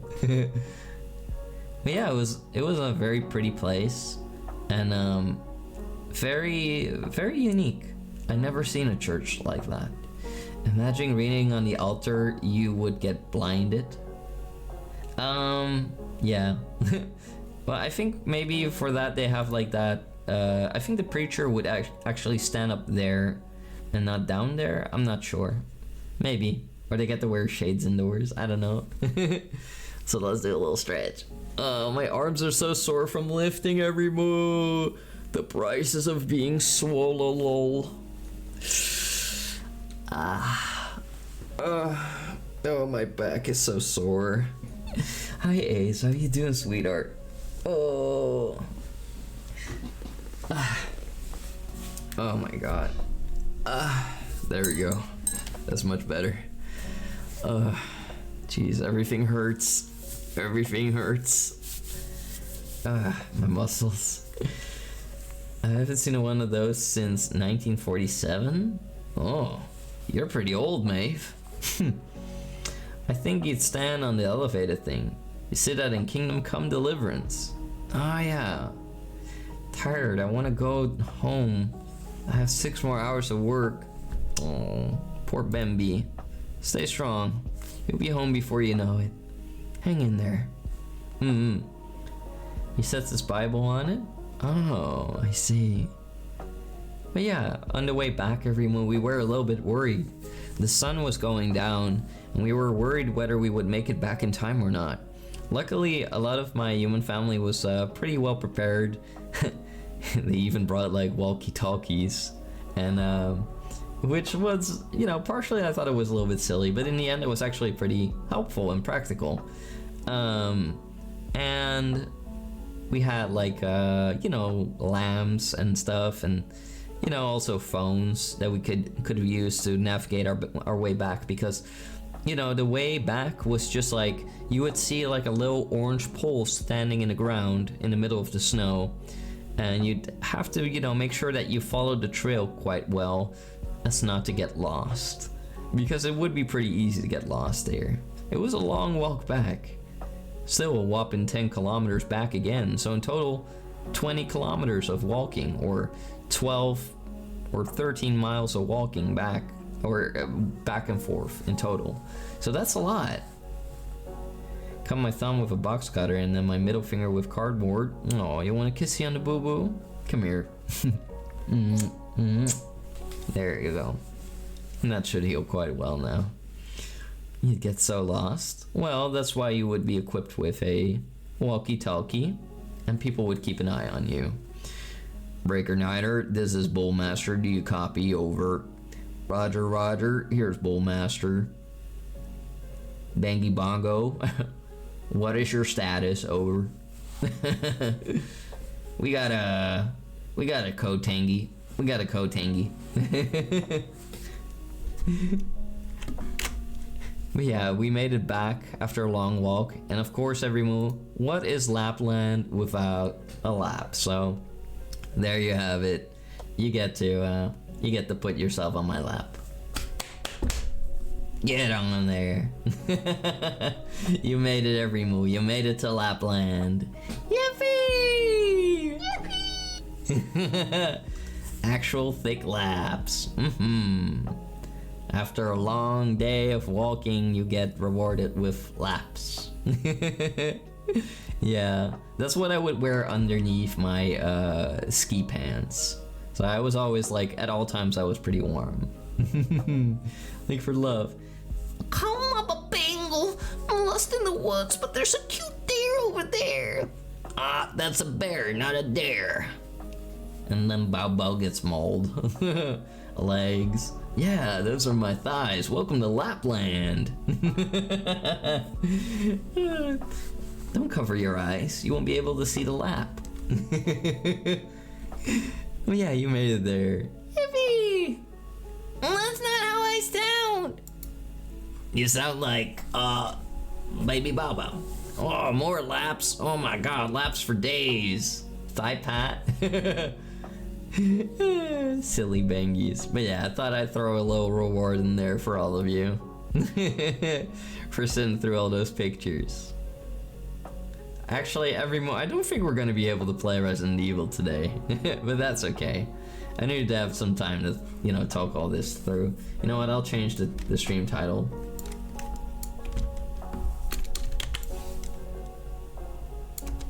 There we go. There we go. No Resident Evil today. Another time.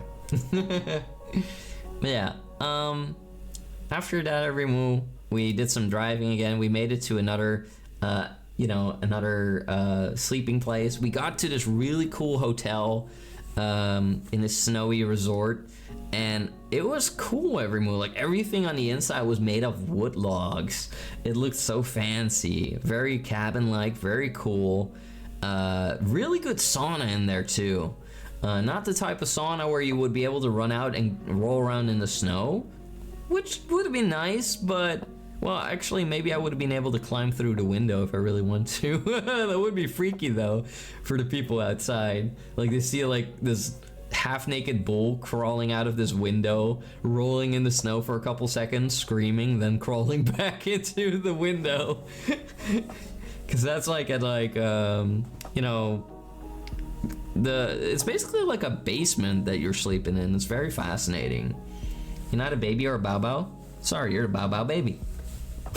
Yeah, baby. Honestly, imagine a Resident Evil game in somewhere like Lapland. Oh, that would be sick. Suomi mentioned. Let's go.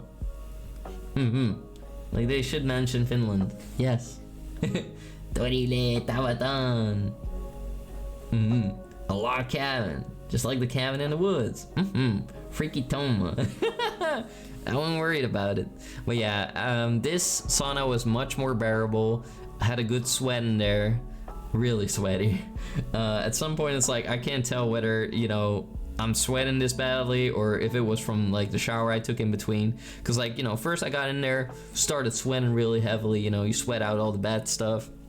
You get out, you shower yourself with some ice cold water, which is nasty, but also kind of nice and at the same time. It's like, unpleasant, but also good. And then you wait a little while, and then you get back in the sauna, and then I'm sitting there, and I'm like, of course, wet from like the shower, but also sweating at the same time, and I'm like, oh my god, I can't tell which is what anymore. But it was really nice, and I enjoyed my time there. This was my little sleeping corner. I was like sleeping in a king size bunk bed, and I was like sleeping on the top bunk, so like this was like two big 2-person mattresses next to each other, all for me. So that was like very proper for an emperor. Some people would have gotten a little bit claustrophobic. Like if I was laying on my back and I would lift up my feet, I would be able to touch my feet on the ceiling. So it was like a little bit like high up, but I enjoyed it better than like sleeping on the lower one. I don't know, I like being the top bunk.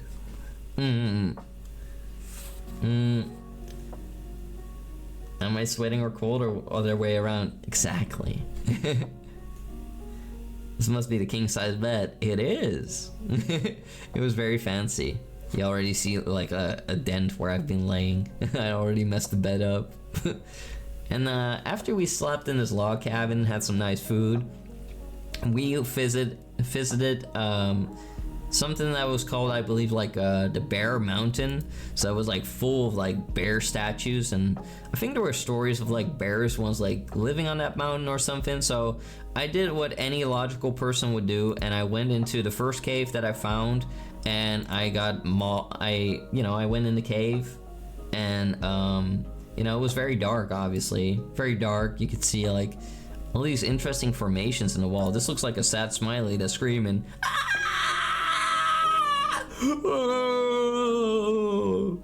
Misery. They all look like sad little faces.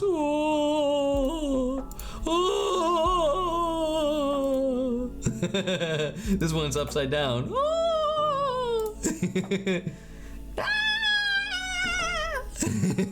But yeah, I did what any person would do when they hear that there's bears in the area. I went into the cave. I immediately got mauled and I got bit in my frontal lobe. Luckily, I didn't really notice any damage for some reason, so I'm fine. The bear did get to me, but after a while it let go because I was fighting very bravely. Climbing Bear Mountain, it was a very, very, very long walk up again. So we had just survived the walk to the church, 10 kilometers, 20 kilometers in total, I believe. I'm not sure. I think so. And then we also had to walk up the stairs all the way onto this mountain, which was a task every move. It was a task because, my goodness, every move there was snow on the steps, there was ice on the steps, there was falling, there was slipping, there was everything. It was difficult, but after a while, and after we got rid of the bear, we made it to the top. And we got rewarded with an amazing view. And although you can't see too well, over there is Lake Inari, one of the biggest lakes in Lapland. But yeah, it was totally worth it. And I enjoyed it. And then on the way back, we actually used the steps sometimes that were covered in snow as a slide. So I would be sliding down the steps, and sometimes I was like, because some of the steps were a bit more exposed, but you know, it was still pretty slidable. It was a pretty decent slide at some parts where I could just go like, whee! And I was like, you know, going down real fast. It was fun. Like, it's kind of like a big playground sometimes when there's snow everywhere. Of course, you got to be cautious too, but a lot of fun. Also, here's like a meal that I that I slept together. Are you my master? Yes, I am, Kim. How you doing? How's my little puppy? Beautiful. Yay! But yeah. Here's like a meal that we slapped together. Sometimes it was a bit hard to make like a proper meal because we were moving around so much, but you know, here we had like a pepper sauce with schnitzel, kind of like yogurty sauce we bought. It's pre-made, that one, with like shrimp in it. Very tasty, goes really well with the salad. Kim. Less than 3. Thank you so much for the 25 biddies. I appreciate it, sweetheart. Woof woof. Aw, you're hungry, Fweezy. I would feed you if I could. I had some applesauce with over there because I really felt like eating apple. I was craving apple. We had some pasta that I also combined with the pepper sauce.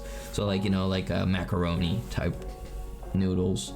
A homemade salad with tomato and cucumber. I'm gonna be honest here. Tomato tastes way better in Finland than it does in the Netherlands. Way better.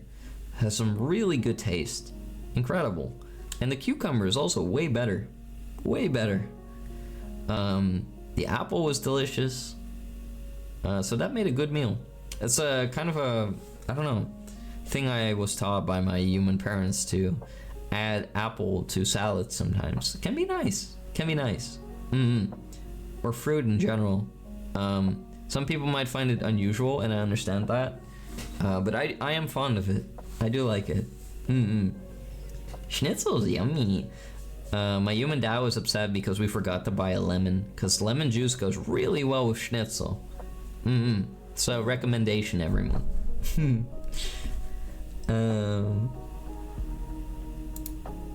And once again, we discovered that some sicko went out of their way to, I hate to say this, but someone went out of their way to deface another person's vehicle, to leave such horrendous graffiti, to just destroy other people's property like this is messed up. This is honestly a crime. The person who did this must be some kind of a criminal. This is terrible. Another woe, indeed. Honestly, I was shocked when I saw this. And so we were back in Rovaniemi every move. Back again. Now we were at the last day of my stay in Finland every move. And what did we do? We went on a snowmobile ride. Now sadly, I didn't have a driver's license. However, they weren't checking. But my human parents insisted on me being honest and saying that I didn't have one, which I understood, so I was like, fine.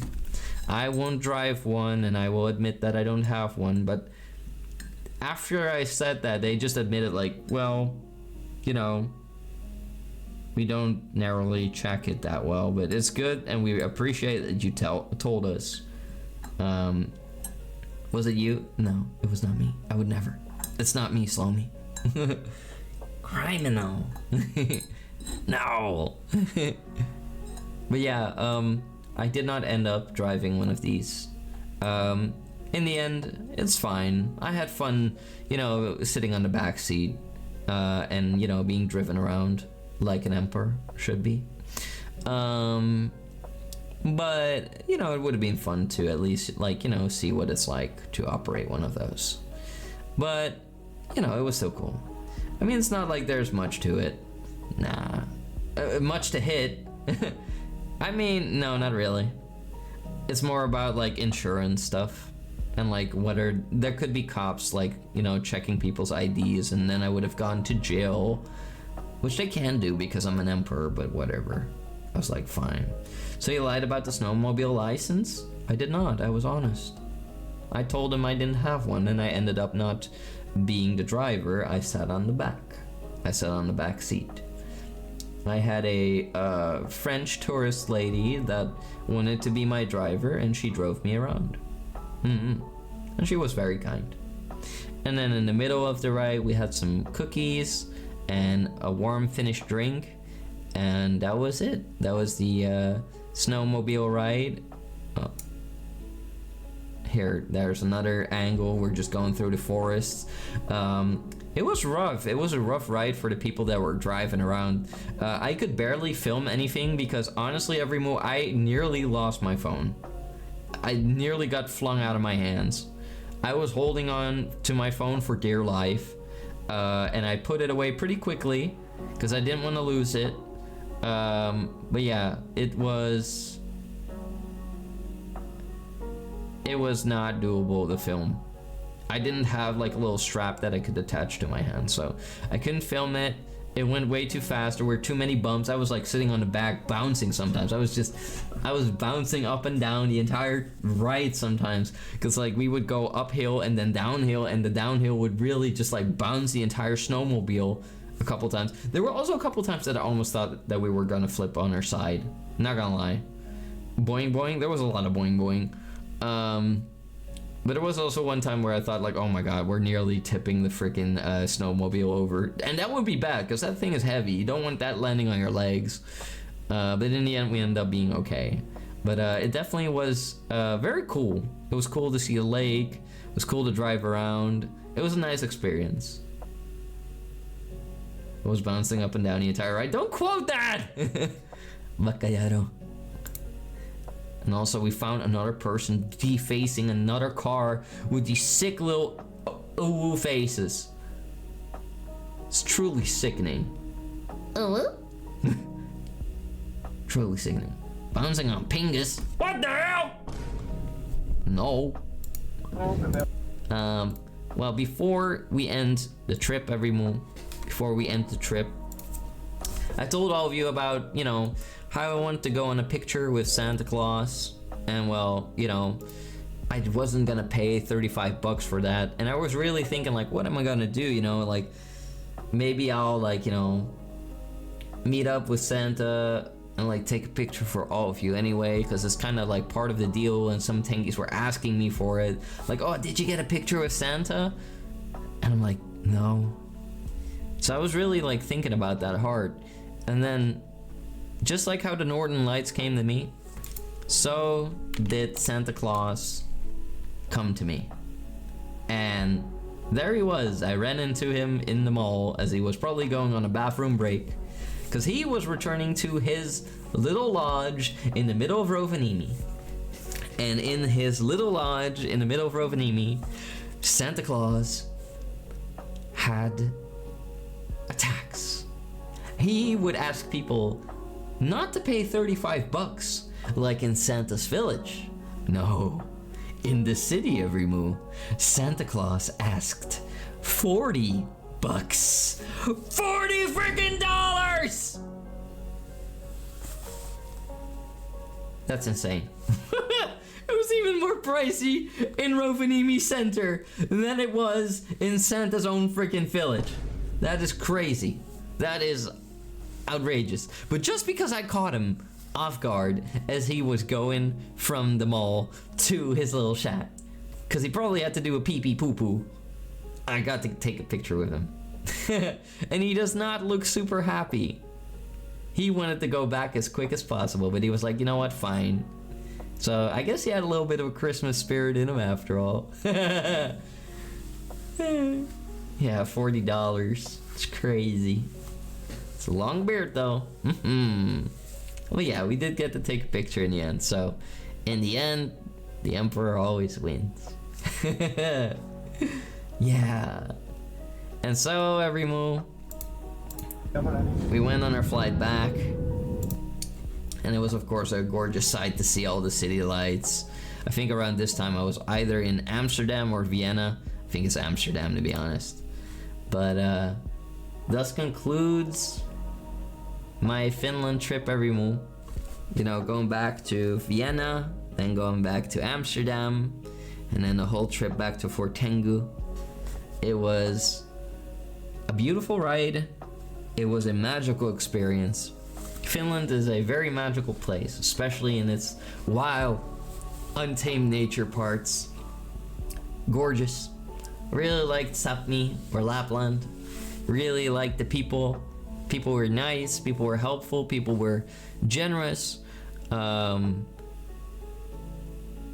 landscape was beautiful. The animals were beautiful. The culture was beautiful. Really would recommend it, but make sure you have some money for it. Doesn't have to be as expensive as a Japan trip, but it's definitely expensive in some spots. But would I recommend it? Hell yeah. Would I love to see more Finland? Hell yeah. Would I go back to some of the places I've been? Hell yeah. Yeah, I really like Lapland. And I would say that it changed some things of, well, you know, how I look at things. You know, like a car ride that's only 2 hours, that's nothing. A car ride that's like 4 hours, that's okay, that's doable. It being minus 14, no problem. Just dress appropriately and you'll be fine.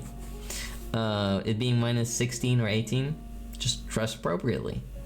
And you know, like, the cold will always remind you of the warmth you feel at home. And of course it made me miss all of you. Glad you had a fun trip, Doma. Thank you, Macy. Appreciate that. I'm happy your trip went well without any issues. It was great. We had very minimal issues, like losing gloves and losing things here and there. It's very easy to lose things in the snow. It's really sweet to hear that your trip went really well. Thank you, Bleemy Weemy.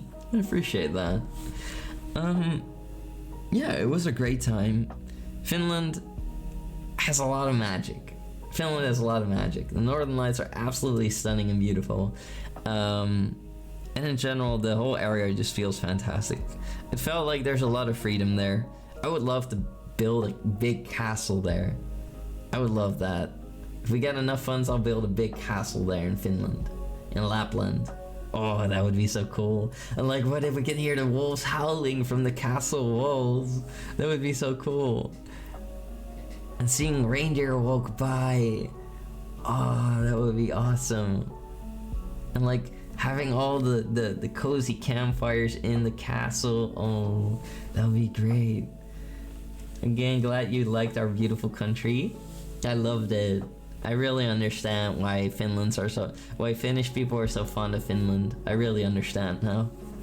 Because I've always had Finnish friends, and Finnish people always seem very kind to each other in my eyes. Of course, they don't have to be, but they've always been very welcoming. I always sensed a lot of like kinship and a lot of love for the country, and I think that's beautiful. And you know, a lot of people enjoy like going on trips, even within Finland, even when they live there.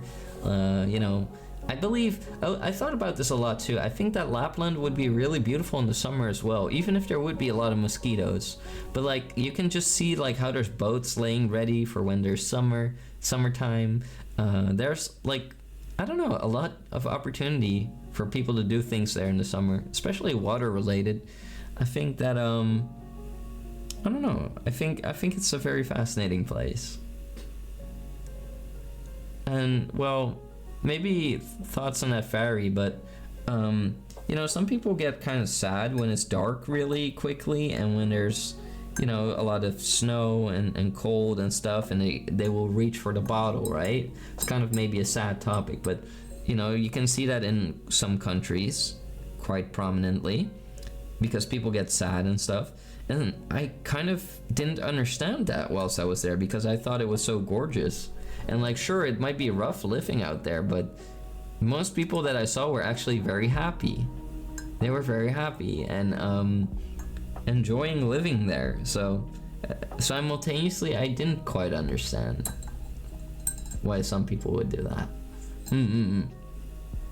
We'd have to leak Thomas' room from the outside in case he went to sleep. Went sleepwalking, searching for the Wolfman. The howl's drawing him in. Oh, you want to lock me in my room? I'm not leaving my room just because of Wolfman. No. Bacallado. It's very nice during the summer as well. I bet so. I can really believe that. But yeah, it was gorgeous, and I would love to go back someday. Maybe I would consider doing volunteering with the Huskies for a short period of time. I could consider it, but we'll see, everyone. We'll see. Maybe if I have a laptop with unlimited internet access that I can just stream after a day of working with the Huskies, then I would consider it. Maybe. But I don't want to be separated from all of you for too long. And I don't know. Need money. Can't just leave the fort unattended and not do work and not have money to pay the bills. But we'll see, everyone. We'll see how life will go. We'll see how life will go. But this was a gorgeous experience, a beautiful experience. It taught me a lot about traveling on the planet of Earth. It taught me about Finland. It taught me about Lapland, Sapmi. It taught me about Finnish people, Sami people. It taught me about a whole bunch of things. And the animals there, the things that grow there, the beauty of winter and the beauty of the nature in the north. It was a very magical experience to me, and I believe that Finland is a very magical place. And I understand why people are so fond of it. Very cool, very fascinating.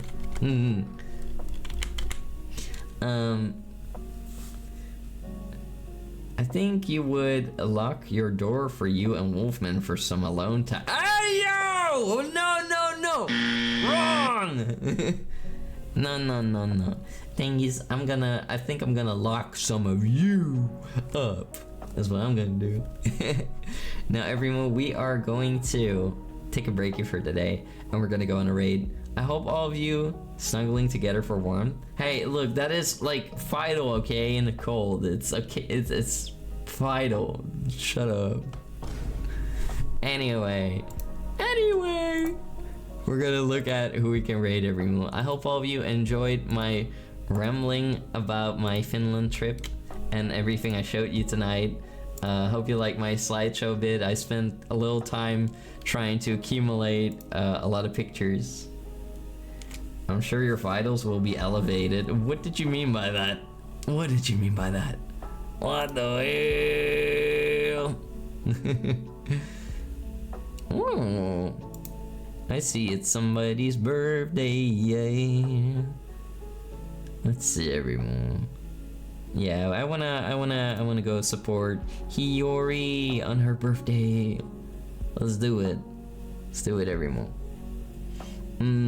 Clippy number 2 will be good for the post? Oh, thank you. Yeah, we'll watch the clips tomorrow. Cause I think I want to go to bed. Good night, Toma. Good night, Slow Me. Heart racing, breathing heavy. Macy, I'm gonna chain you up to the wall. I'll show you some heavy breathing. We're gonna be rating Hiyori. Hiyori's in. There we go. In the house. This is gonna be a Moo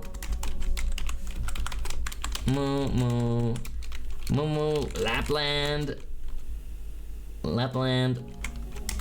Hold on, I'm gonna do Lapland raid. There, I'll make it funny for all of you lap thigh enjoyers. There you go. Lapland raid. Here's the free one, every moo. Ba ba boom. There we go. Everyone, I hope all of you had a wonderful time here today with this unique stream where I talked about my Finland travels. It was beautiful, it was lovely. I would recommend it to everybody. The north is beautiful, Finland is beautiful, the people are lovely. I'll probably be yapping about it quite some times again in the future, but today was like the dedicated stream. So I hope all of you enjoyed that. Thank you so much for being here, for lurking, for listening, for chatting, for rating, for following, for subbing, for donating biddies, every single one of you for clipping. Thank you so much for being here. Thank you all for your contributions. I love you all. And I will see you all tomorrow. Tomorrow we're also gonna look at the clippies. I'm sure that especially Macy has made some nice ones, and maybe some other people did. I love you all. Thank you, and your emperor loves you dearly. Thank you, my thingies. Bye bye. Bye bye. Bye bye. Bye bye. Bye bye.